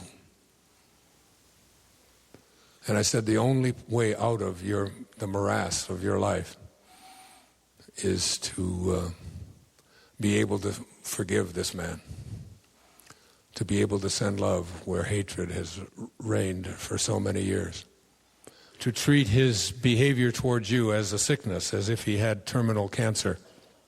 You wouldn't hate him for that. And if you can get that love in your heart, and if you heard the radio show, is anybody in here that happened to hear that radio show? Did you? At the end of the conversation with her, it was like she was a lighter person. This whole idea of forgiveness, there's a Chinese proverb that says, if you're going to pursue revenge, you'd better dig 2 graves. Because it will kill you in the end. You don't forgive for the other person, you forgive to get love into your heart.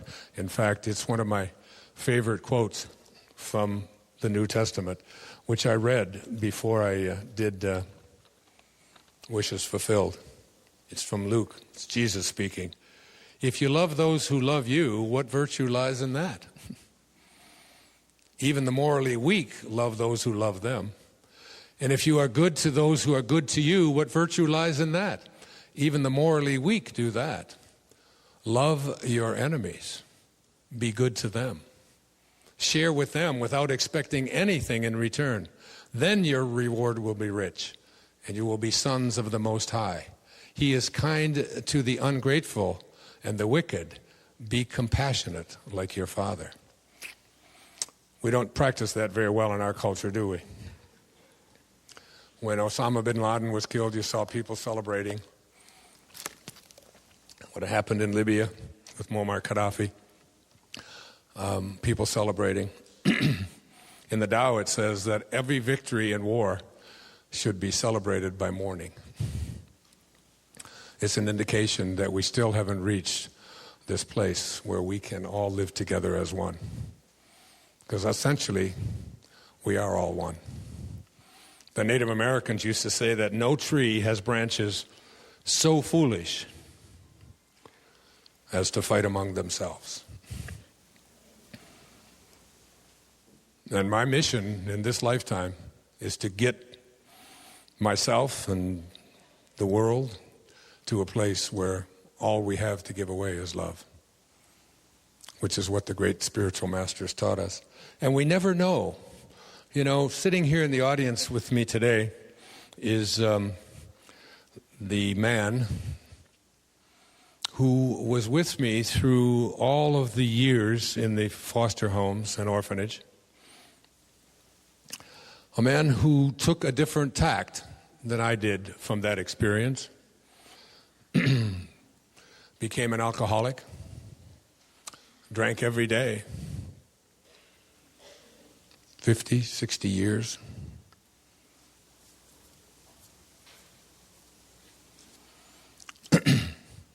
A man who was close to suicide when he was 19 and 20 years old. This is the man who, when he was a little boy, we slept in the same bed together every day. That wherever we were sent, we went together. He was, when he was little, he was smaller than me, even though he was 16 months older. And I felt a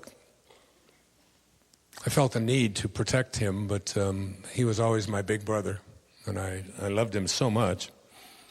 And I went away when I was 18 and joined the Navy and went overseas, and he stayed back and drank and got himself into difficulty. And ultimately, in 1961, I believe, he went into the Army and continued his drinking every day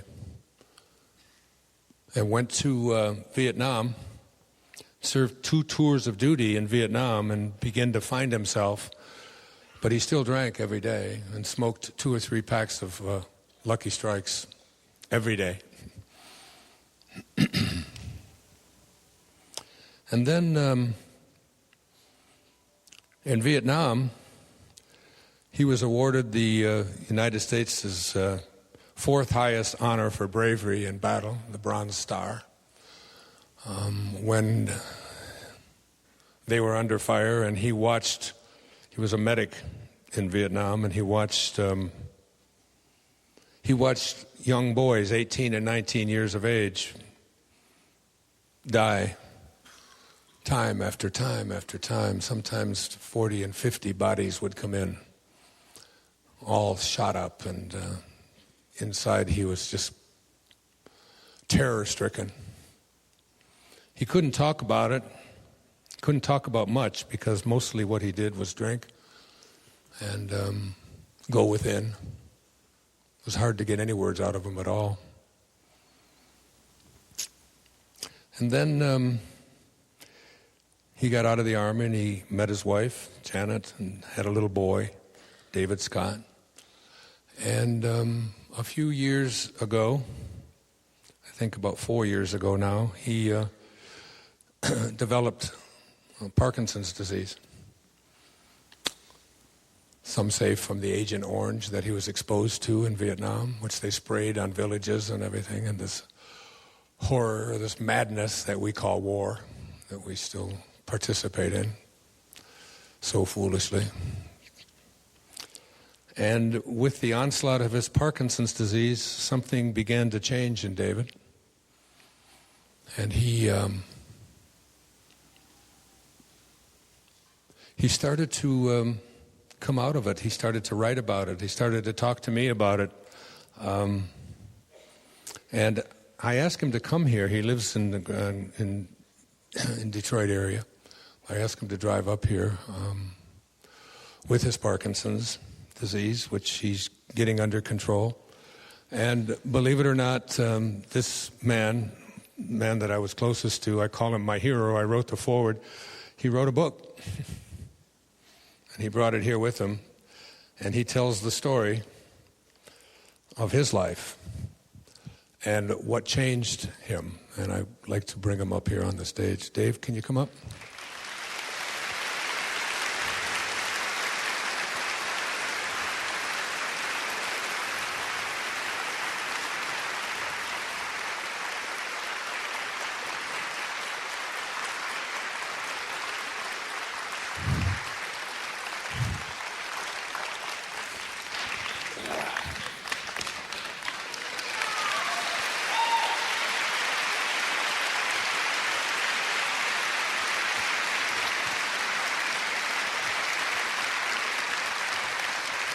This is a hero. He's not only a hero militarily, but he's my hero as well. And he's written this incredible book and tells his story, and now is willing to talk about it. And Parkinson's disease, Dave, what did Parkinson's do for you?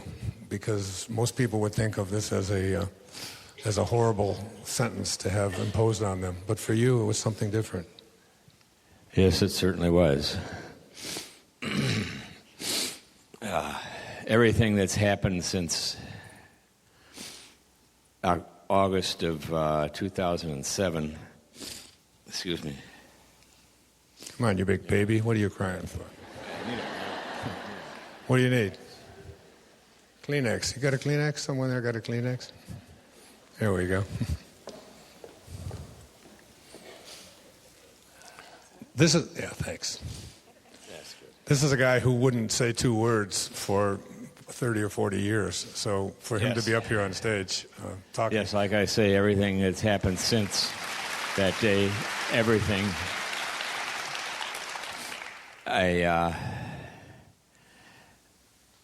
When I went to the wall, to the Vietnam Memorial, and vowed that day with my son on my knees to give up alcohol in the honor of the 56,267 Americans that died in Vietnam. And I'd say at least 200 or 300 of them came through our facility. I was stationed in what they call the Central Highlands, a town of Pleiku, which was along the Cambodian border, where some of the heaviest fighting of the war took place. And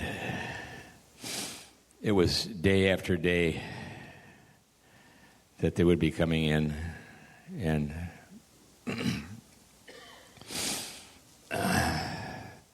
well, anyhow, when it was over,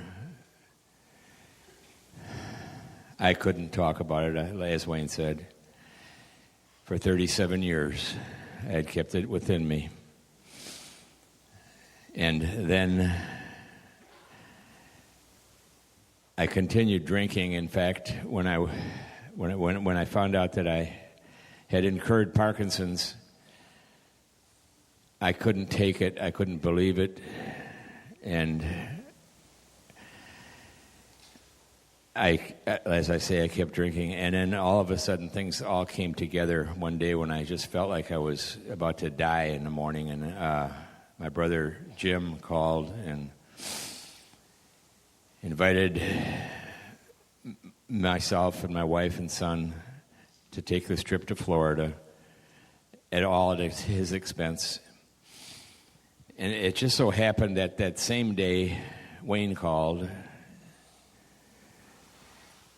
and he had no idea that Jim had called earlier, but Wayne called, and I told him that we were going to Florida, and he was happy to hear it. And I told him that we were going to rent a car because I didn't want to put the mileage on our van. And it didn't take Wayne long, but a few seconds, and he told me, he says, turn that van in and get a new one, which we did. We went on to Florida, and while I was there, I wrote the story about my Vietnam story, and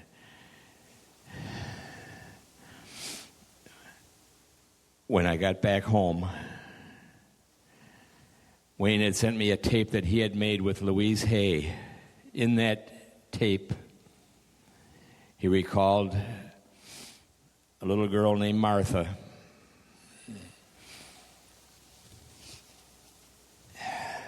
who was with us in Mount Clemens at the boarding home back in the 1940, 46, 47. And I have a over 60-year-old scar on my wrist that reminds me of her. She accidentally stabbed me with a paring knife one day when I was trying to console her. You didn't get those kind of wounds sutured in those days.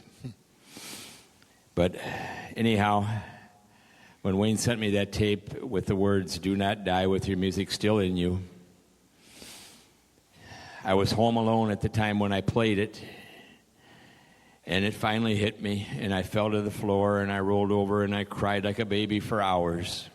That night, I told my wife, Janet, and my son, my Vietnam story, and things began to change. And when I say change, everything started changing for the good. I started writing. Because when I gave up alcohol, I could not sleep at night. And I was up at night, and I started writing short stories. And these stories started touching people. And I couldn't believe the quality myself of the stories. And Wayne is as one of them, and some of the other Hay House authors that Janet and I met on a cruise that we went on a year and a half ago suggested that I continue writing. Cheryl Richardson, in fact, is one of the authors. And so I finally did, and I put them together, and I did write this book.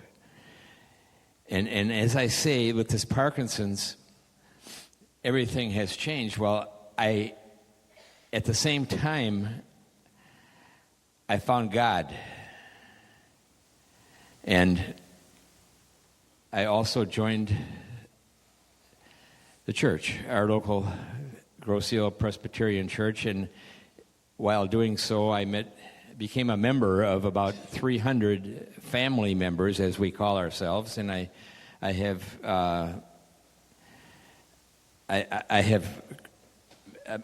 had some personal relationships with so many of those people that it's just unbelievable how things have changed.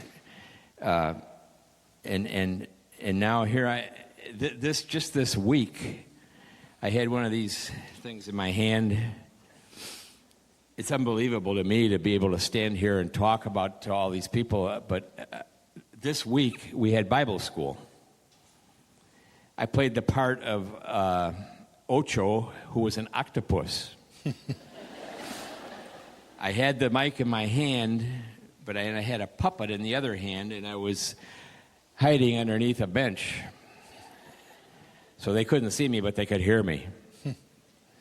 And there was about 50 to 100 little kids from the ages of 4 to up to 12, or the early teenagers. And I had such a thrill doing that. I just hated to see it end. And that was about the first time I've had one of these things in my hand in probably, I'd say 30 or 40 years. And now here I am in front of a couple thousand people. And now you're done. Get out of here. And I'm done. Thanks, Dave. Take it with you. Take it with you.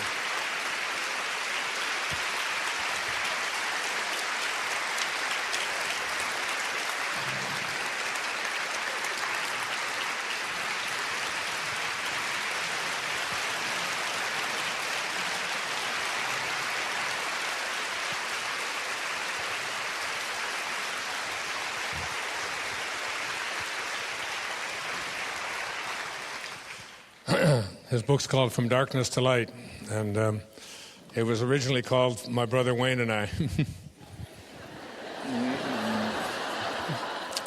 And I asked him to change the title, and that's a picture of my mom and the three of us when we were just babies. And I wrote the foreword for Dave, and Dave, I couldn't be prouder. You're my hero, you always were.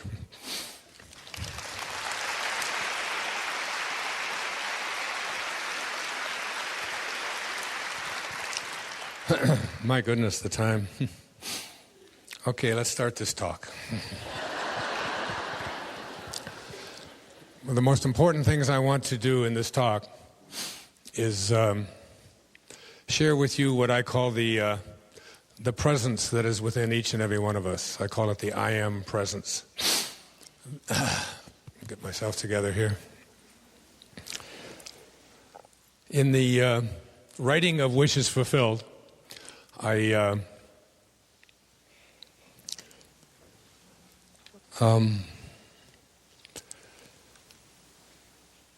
wanted people to really see the significance of this idea that your highest self is really your connection to God, and to not be afraid to even say,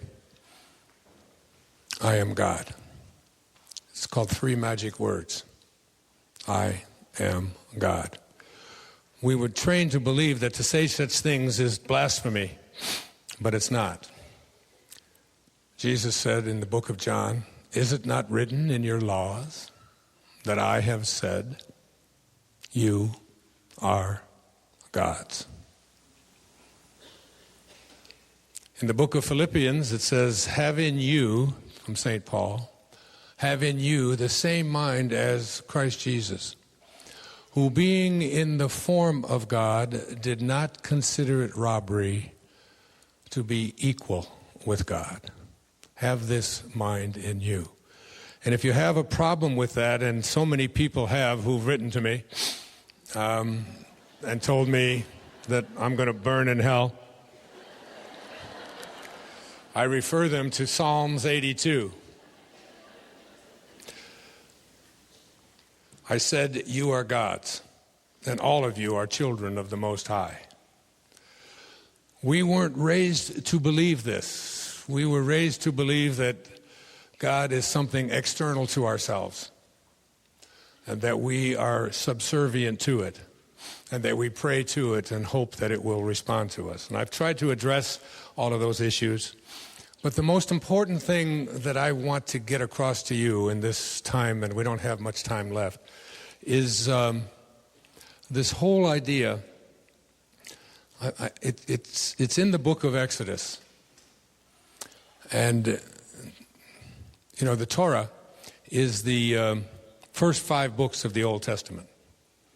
And those first 5 books of the Old Testament are considered to be the oldest spiritual tradition extant on the planet today. This is 1,300 years before the birth of Christ, 800 years before the birth of Lao Tzu. We go back to this ancient wisdom. And the story that is told in the book of Exodus is the story of Moses. Most of you know the story of Moses. Moses was a baby boy born to an Israelite mom. The Pharaoh had ordered all baby boys who were born at that time, because he was threatened because of a Messiah that might be coming. He was feeling threatened, so that all brand new baby boys that were born were to be drowned, executed. But this one Israeli mother couldn't stand the idea of executing her own little son. So she had him bathed, put clothes around him, put into a basket. I guess it was a waterproof basket. And floated him down the Nile. And as it would be, the baby was found by an Egyptian woman. And she decided to raise this child as her own. It turns out that the woman who raised this little baby into a young adult was the daughter of the Pharaoh. who had ordered all baby boys to be executed. And at the age of 17 or 18, young Moses got into a fight, a squabble with the way that some of the Israelite slaves were being treated, and he ended up killing one of the soldiers. Knowing that he would be executed himself for this crime, he escaped. And he went to a place called the Sinai. And he lived there, married a woman named Zipporah, had children, was a shepherd. And one day he was out, legend tells us, the Torah tells us, the Old Testament tells us, that he was out walking and he came across a bush that was speaking but not being consumed. And the bush speaks to Moses, and it is God speaking. And the bush, the voice coming from the bush tells Moses that he has been chosen. He's not only going to deliver the 10 Commandments, but he is going to free his people. I'm reminded of this because I used to listen to, when I was a young boy, I used to listen to someone called Bishop Fulton Sheen. Remember? Anybody remember Bishop Sheen? Do you? A lot of old people here today, huh? That was 1952. And he told a wonderful story about coming home from school one day, and the parents asked the little boy at Bible school, "What did you learn?" And he said, "Well, they taught us about Moses." And he said, "Well, what did they teach you about Moses?" And they said, "Well, Moses went and freed all of the Israelites." And they said, "Well, how did he do it?" He said, "Well, he took the Red Sea and he just built a bridge. And when he built this bridge, he had a whole bunch of soldiers go across the bridge, and then they had a whole bunch of jet fighters came over, and they bombed the people as the people were coming out, and that's how he made them escape." And the father said to him, "Did they teach you that at Bible school? They taught you that?" He said, "No," but he said, "If I told you what they told me, you'd never believe it." So, I love that story. So I brought this with me, and I'd just like to share these words with you directly. So this is from Exodus, book of Exodus. When the Lord saw that he had gone over to look, he saw this burning bush, and he said to Moses, "Moses," he said, and he spoke, and Moses responded, "Here I am." These are very important words. "Here I am," he answered. And so he tells him to come closer. He says, "Take off your sandals." He said, "This is sacred ground." Then he says to the Lord, "I have observed the misery of my people of Egypt, and have heard from them crying out of their oppression, and I know about their suffering, and you have actually been selected as a chosen one." And Moses says to God, "But who am I? Who am I that I should go to the Pharaoh, and that I should bring the Israelites out of Egypt?" And God answered, "I will certainly be with you, and this will be the sign to you that I have sent you. When you bring the people out of Egypt, you will all worship God at this mountain." Then Moses asked God, "If I go to the Israelites and I say to them, 'The God of your fathers has sent me to you,' and they ask me, 'What is his name?' what should I tell them?" And God replied to Moses, "I am that I am. This is what you are to say to the Israelites. 'I am has sent me to you.'" God also said to Moses, "Say this to the Israelites, 'Yahweh, the God of your fathers, the God of Abraham, the God of Isaac, this is my name forever. This is how I am to be remembered in every generation. My name is I am that I am.'" Now, think about those words, I am. If you've read Wishes Fulfilled, or if you're going to read it, which I urge you to do, the words I am are really the name of God. And as I read the I am discourses, which were dictated back in the 1930s, on the second page of these powerful discourses, it says, I am is the activity of life. How strange it is that students with sincere interest do not seem to get the true meaning of those two words. When you say and feel I am, you release the spring of eternal, everlasting life to flow on its way unmolested. In other words, you open wide the door to its natural flow. When you say I am not, you shut the door in the face of this mighty energy. I am is the full activity of God. The student, endeavoring to understand and apply these mighty yet simple laws, must stand guard more strictly over his thoughts and expressions, in words or otherwise. For every time you say, I am not, I cannot, I have not, you are, whether knowingly or unknowingly, throttling that great presence within you called I am. This is my name for all future generations. I am.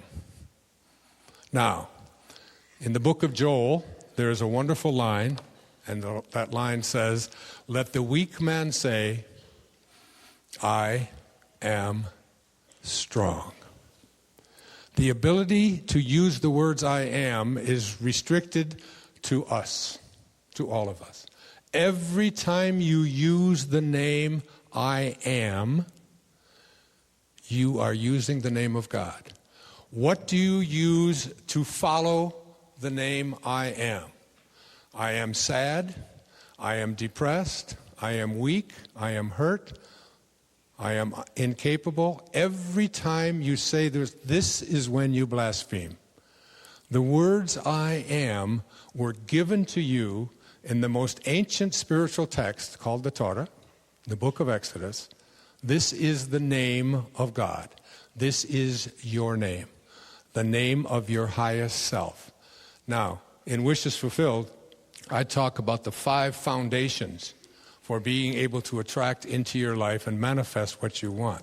You must be able to say, I am well, even if the physical evidence that you see before you says something to the contrary.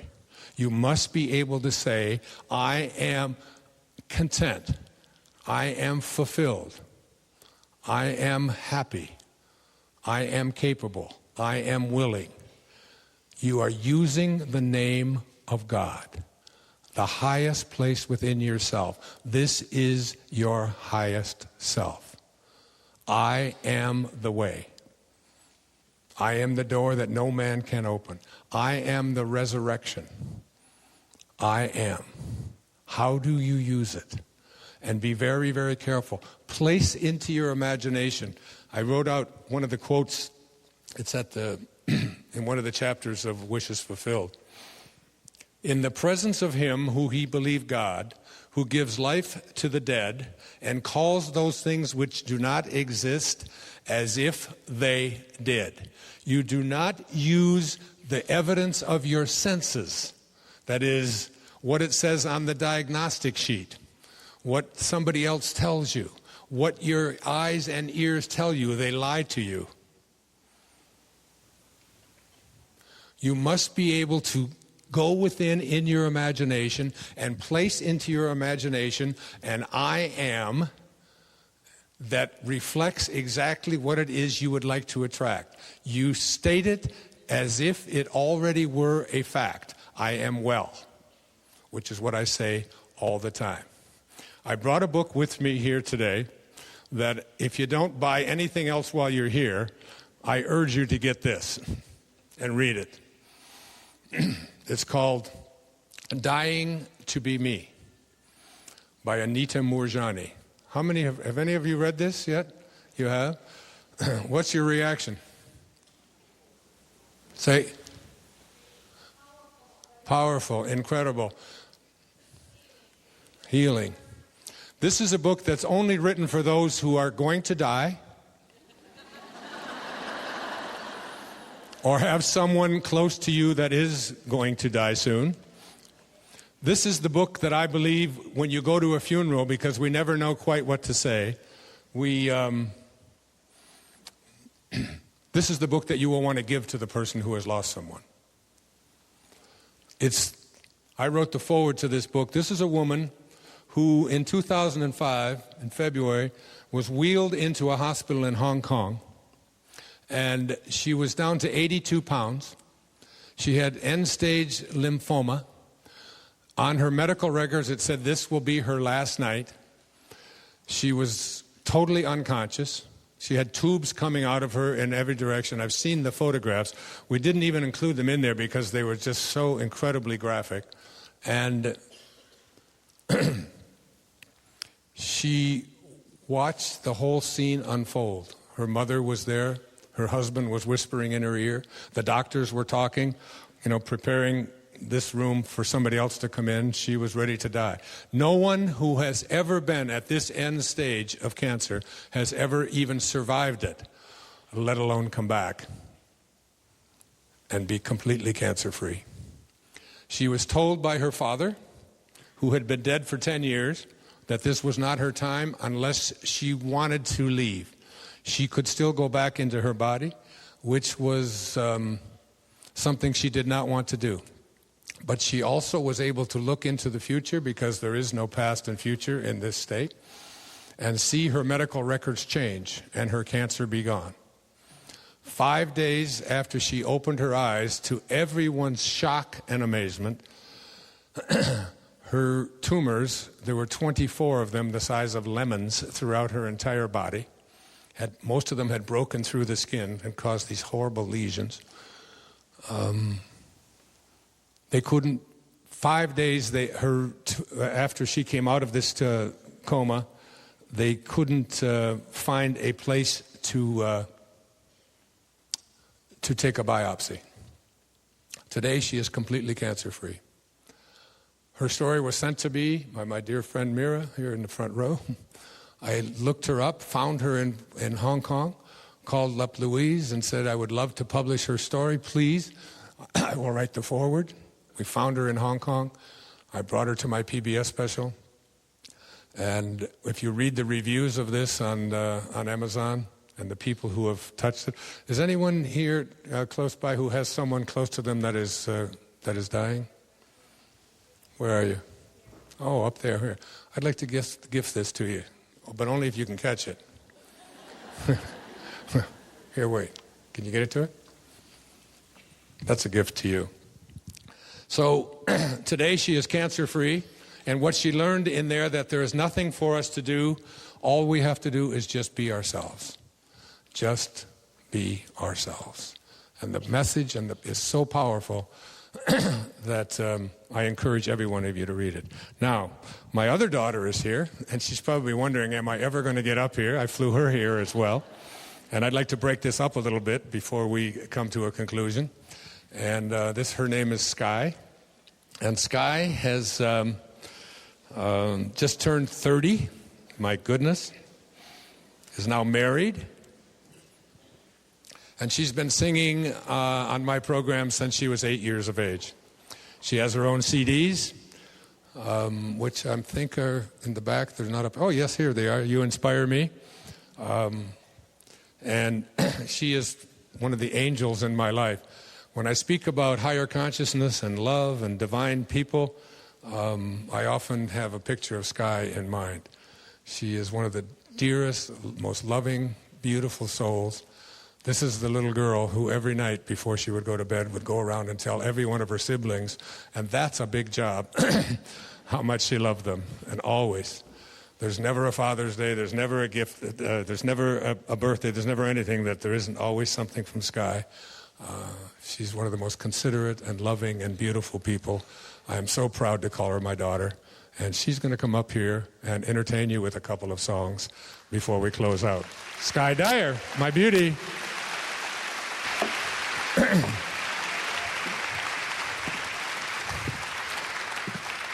There she is. All my girls are so beautiful, aren't they? Oh, gosh. I was walking in an airport with Sky and her sister Serena, and someone came up to us, recognized us in Cleveland, and looked at Sky and looked at Serena and then looked at me and said, "Your mother must be very beautiful." And she is. And this is my daughter. Thanks, Dad. Good morning, or almost good afternoon, Toronto. And this city has a special place in my heart because my husband was born here and his family still lives here. So I always love coming back to Toronto. Yeah, I might do a dual citizenship, so I might be, Canadian soon. But I'm here this morning to sing 2 songs for you guys. And the first song I'm going to sing is truly one of my most favorite songs, and it's by the great Whitney Houston. It's a song called The Greatest Love of All. And this song, other than being just a beautiful, melody, it has such profound lyrics. And the lyrics truly just state that if we just love ourselves, the greatest gift is to love yourself. And, as a child, my dad was speaking about it before, we were always told that we were divine beings. And, as a kid, I thought, all right, here's another weird thing my parents are saying to us. But I get that now, and what a gift to always believe in yourself. And I never had any doubts. I always really did love myself. And it's such a gift, and I really hope that everyone can get this and just really listen to the profound lyrics to this song. So here it is. I believe the children are future. Teach them well and let them lead the way. Show them all the beauty they possess inside. Give them a sense of pride to make it easier. Let the children's laughter remind us how we used to be. Everybody's searching for a hero. People need someone to look up to. I never found anyone who fulfilled my needs. A lonely place to be. So I learned to depend on me. I decided long ago never to walk in anyone's shadows. If I fail, if I succeed, at least I'll live as I believe. No matter what they take from me, they can't take away my dignity, because the greatest love of all is happening to me. I found the greatest love of all inside of me. The greatest love of all is easy to achieve. Learning to love yourself, it is the greatest love of all. I believe the children are future. Teach them well and let them lead the way. Show them all the beauty they possess inside. Give them a sense of pride to make it easier. Let the children's laughter remind us how we used to be.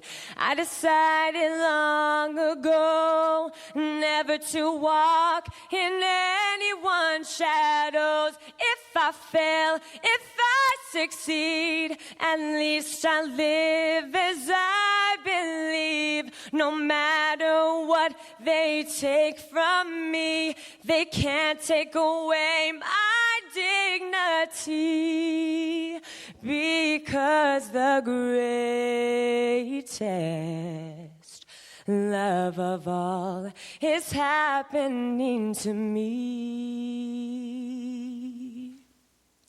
I found the greatest love of all inside of me. the greatest love of all is easy to achieve. Learning to love yourself, it is the greatest love of all. And if by chance that special place that you've been dreaming of leads you to a lonely place, find your strength in love.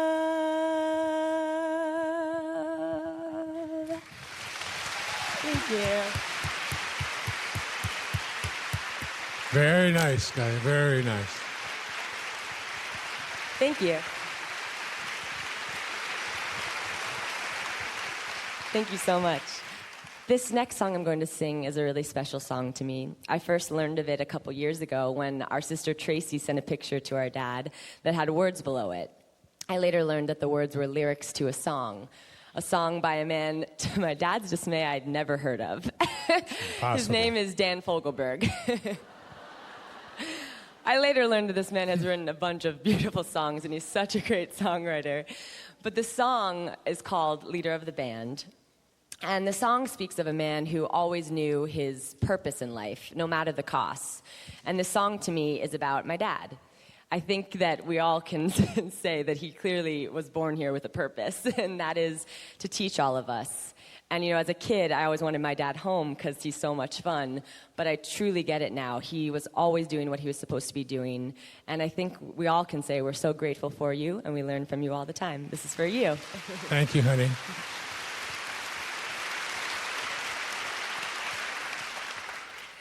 A lonely child, alone and wild, a cabinet maker's son.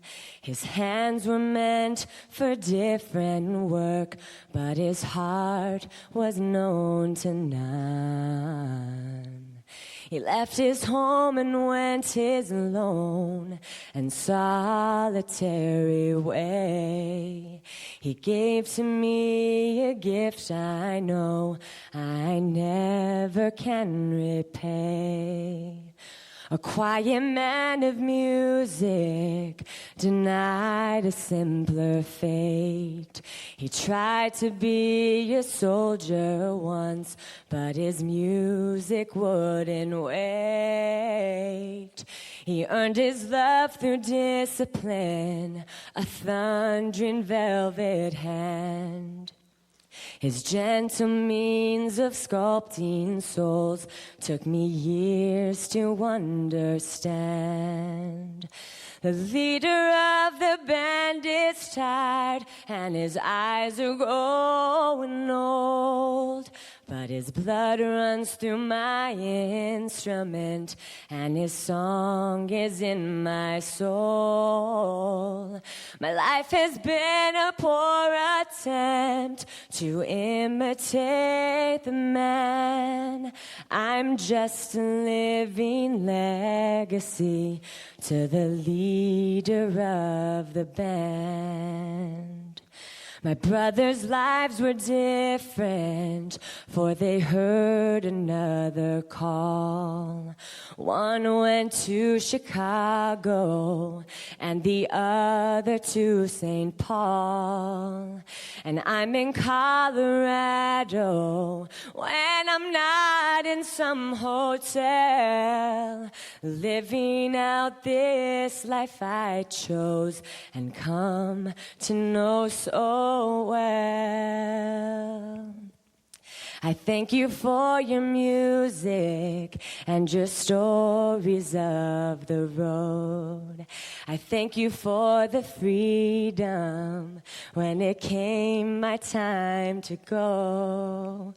I thank you for your kindness and the times when you got tough. And Papa, I don't think I said I loved you near enough.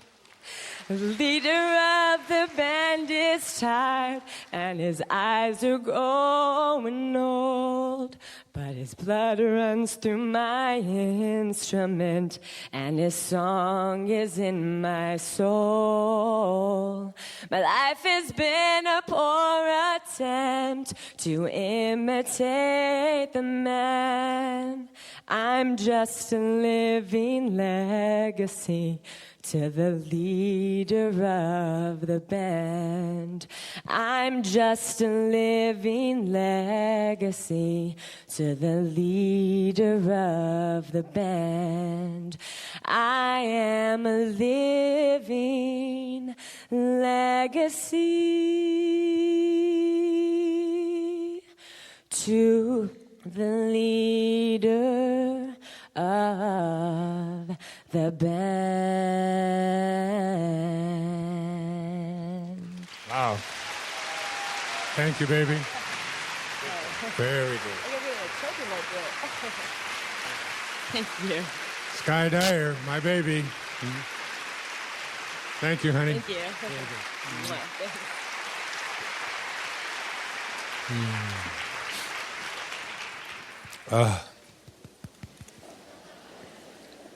I don't know if I can take any more of this up here. This I am words are so powerful. I become so conscious of every time I say the words.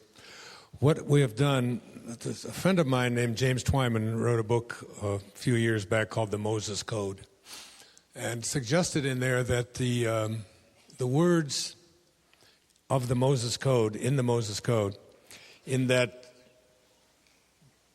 that conversation between God and Moses, where the only time God's name has ever been given, he didn't say, "My name is, I hope things work out." He said, "My name is, I am that I am." And what James did and what Jonathan Goldman, his co-author, did is they took the letters in the Hebrew alphabet that was extant at that time, 1,300 years BC, 3,300 years ago, and they took those letters and they associated them, correlated them with the sounds of those letters. How they did this, I have no idea, but they explain the whole technology of it. And we put it, and then they made the sound, and they created the sound that goes with the name of God, I am that I am. I took those sounds, and we put them into a CD. And my daughter Sage was there in Maui with me, with her girlfriend, Allie. And I said, look, I'm going to just put these sounds on, and we're going to just meditate to them for 40 minutes, 2 20-minute meditations, which I did this morning when I woke up right at the hotel across the street, which I do every single day now. And I explained what these are, and I put the sounds on, these sounds which are the sounds that say, I am that I am from God. And getting them to meditate has not always been an easy thing to do. It's been a passion of mine in my life. But both of them said that they would do it. And then I didn't go any further with it, and because I believe they have to make their own choices. The anchor of the universe is located in every child. It's not for me to do anything as their parent other than to guide, then step aside and allow them to fulfill their own dharma, their own destiny. The next day, Sage came up to me and said, Dad, could we do that meditation again? And then the next day, and they were there for 2 weeks, and each one that we did it every single day. And anyone I ever have do this meditation, and I tell people, take a piece of paper, and right at the top of that piece of paper, the word that, T-H-A-T, just that. And under that heading, just write down whatever it is that you would like to manifest into your life, whether it's a healing, whether it's a job, whether it's manifesting a divine relationship, whatever it is that you would like to attract into your life, just write it down there in one sentence, whatever you would like to be. If you would like to lose weight, which I have just done, I don't know if you've noticed. It's okay. I went on something called the Master Cleanse for 25 days and just cleansed out so much of my body. I've never felt better in a long, long time. So that was my that. But whatever it might be, and then when you are doing this meditation and listening to the two tracks that follow it, there's 3 tracks on here. The first track, I tell you exactly what I'm telling you now, basically, what this meditation is. The second track is a 20-minute meditation. The third track is another 20-minute meditation accompanied by music, all with that sound in the tuning forks. In fact, Jonathan and James sent me the actual tuning forks. So it's a very, very powerful meditation. And when you are meditating, you repeat the sounds, I am. I am that, whatever is on your piece of paper, you already are that. You behave as if what you would like to attract into your life has already manifested, as I said to you from the New Testament. That what you want to do is call those things which do not exist as though they did. Place into your imagination what you already would like to attract and assume that it's already a present fact. You are already that. And then when you are on an in-breath, you are bringing it from God. When you're on an out-breath, you are sending it to God. It's a very powerful meditation. And that's for you, Bruce, my other cousin-in-law. So I just wanted to share that with you. If you'd like to try it, it's a very powerful. And if you, again, go on Amazon and read some of the reviews of people who have used it. It's one of the most glorious sounds. It's really actually the sound of God, according to that. So what I'd like everyone to do at this moment is to take everything off of your lap, if you can. Just set it on the floor. If you can take your shoes off, good. But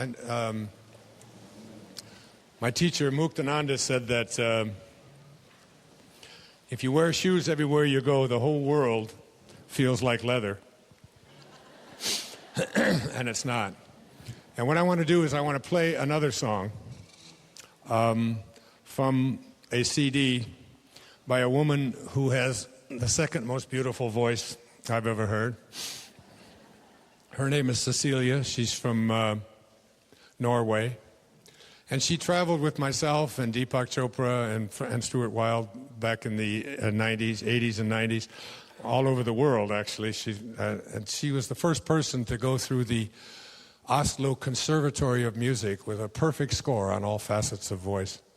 And I asked her, because her voice is just so stunning, I asked her if she would record some of the songs that really reflect the message that I am learning and teaching and practicing in my writing and my movies and my books and everything, which includes The Rose and I Believe and Over the Rainbow, Ave Maria, From a Distance, which I mentioned earlier, You Raised Me Up, the Prayer of St. Francis.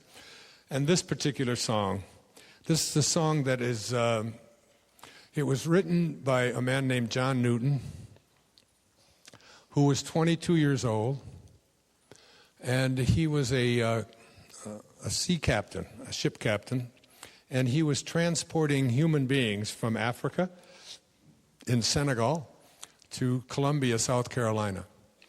In the 19th and the 18th century, when this slave trade was so popular, and this hideous practice of enslaving people and selling people, and this is what he did. And he had a shipload filled with people, all in holes underneath the ship. And as they were crossing the ocean, he heard the wailings of one of the people in the holds. And they ran into a storm, and it must have been like a hurricane, like a horrible storm, because they thought they were all going to die.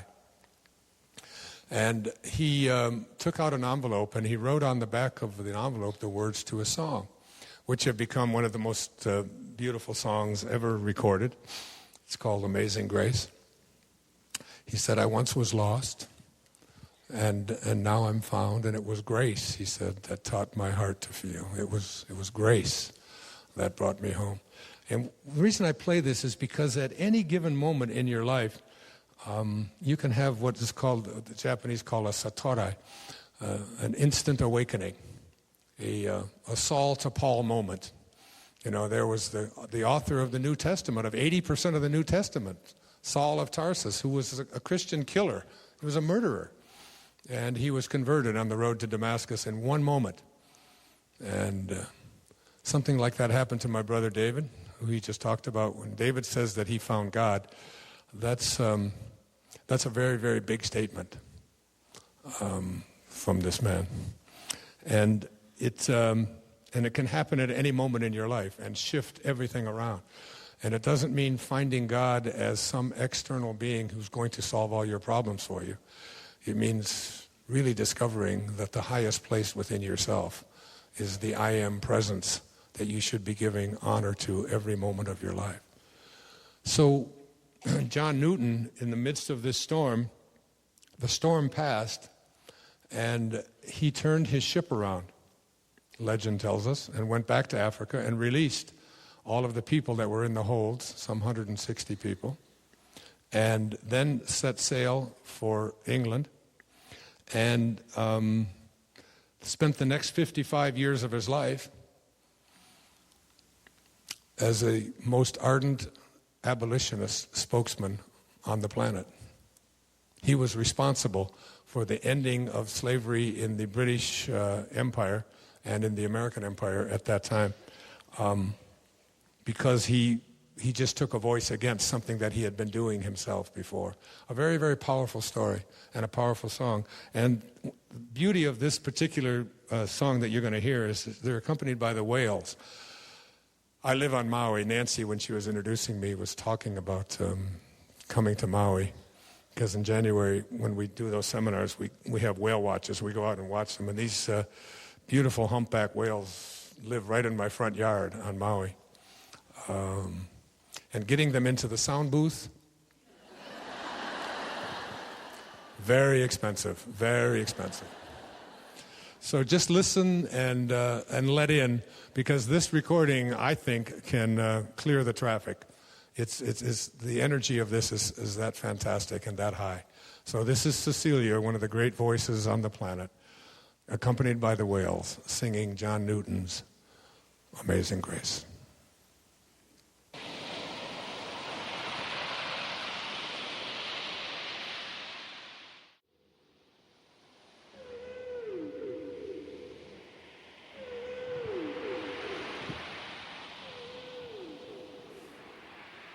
I once was lost. You were crying. Would you like a copy? There you are. And the lady behind you was crying. This is Sky's CD as well, right there. Catch it. Watch it. Let's give it to her. Thank you. Patanjali, way back in the 3rd century BC, the father of meditation, said these words. He said, when you are inspired by some great purpose, some extraordinary project, that all of your thoughts break their bonds. Your mind transcends limitations. Your consciousness expands in every direction. And you find yourself in a new and a great and a wonderful world.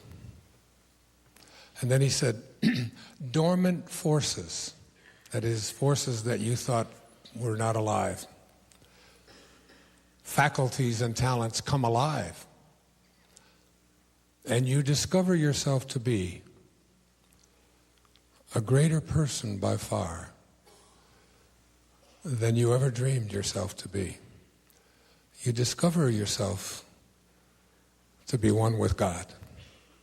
One with God, where all things are possible. Even the least among you, said Jesus, can do all that I have done, and even greater things. Because looking out from behind your eyeballs, the life inside of you is God. And this is a meditation that was at the end of the first chapter of a book that I wrote before I wrote Wishes Fulfilled, called 3 Magic Words. And those 3 magic words are, you are God. And it says this: I know that I am pure spirit, that I always have been, and that I always will be. There is inside me a place of confidence and quietness and security where all things are known and understood. This is the universal mind, God, of which I am a part, and which responds to me as I ask of it. This universal mind knows the answer to all of my problems, and even now, the answers are speeding their way to me. I needn't struggle for them. I needn't worry or strive for them. When the time comes, the answers will be there.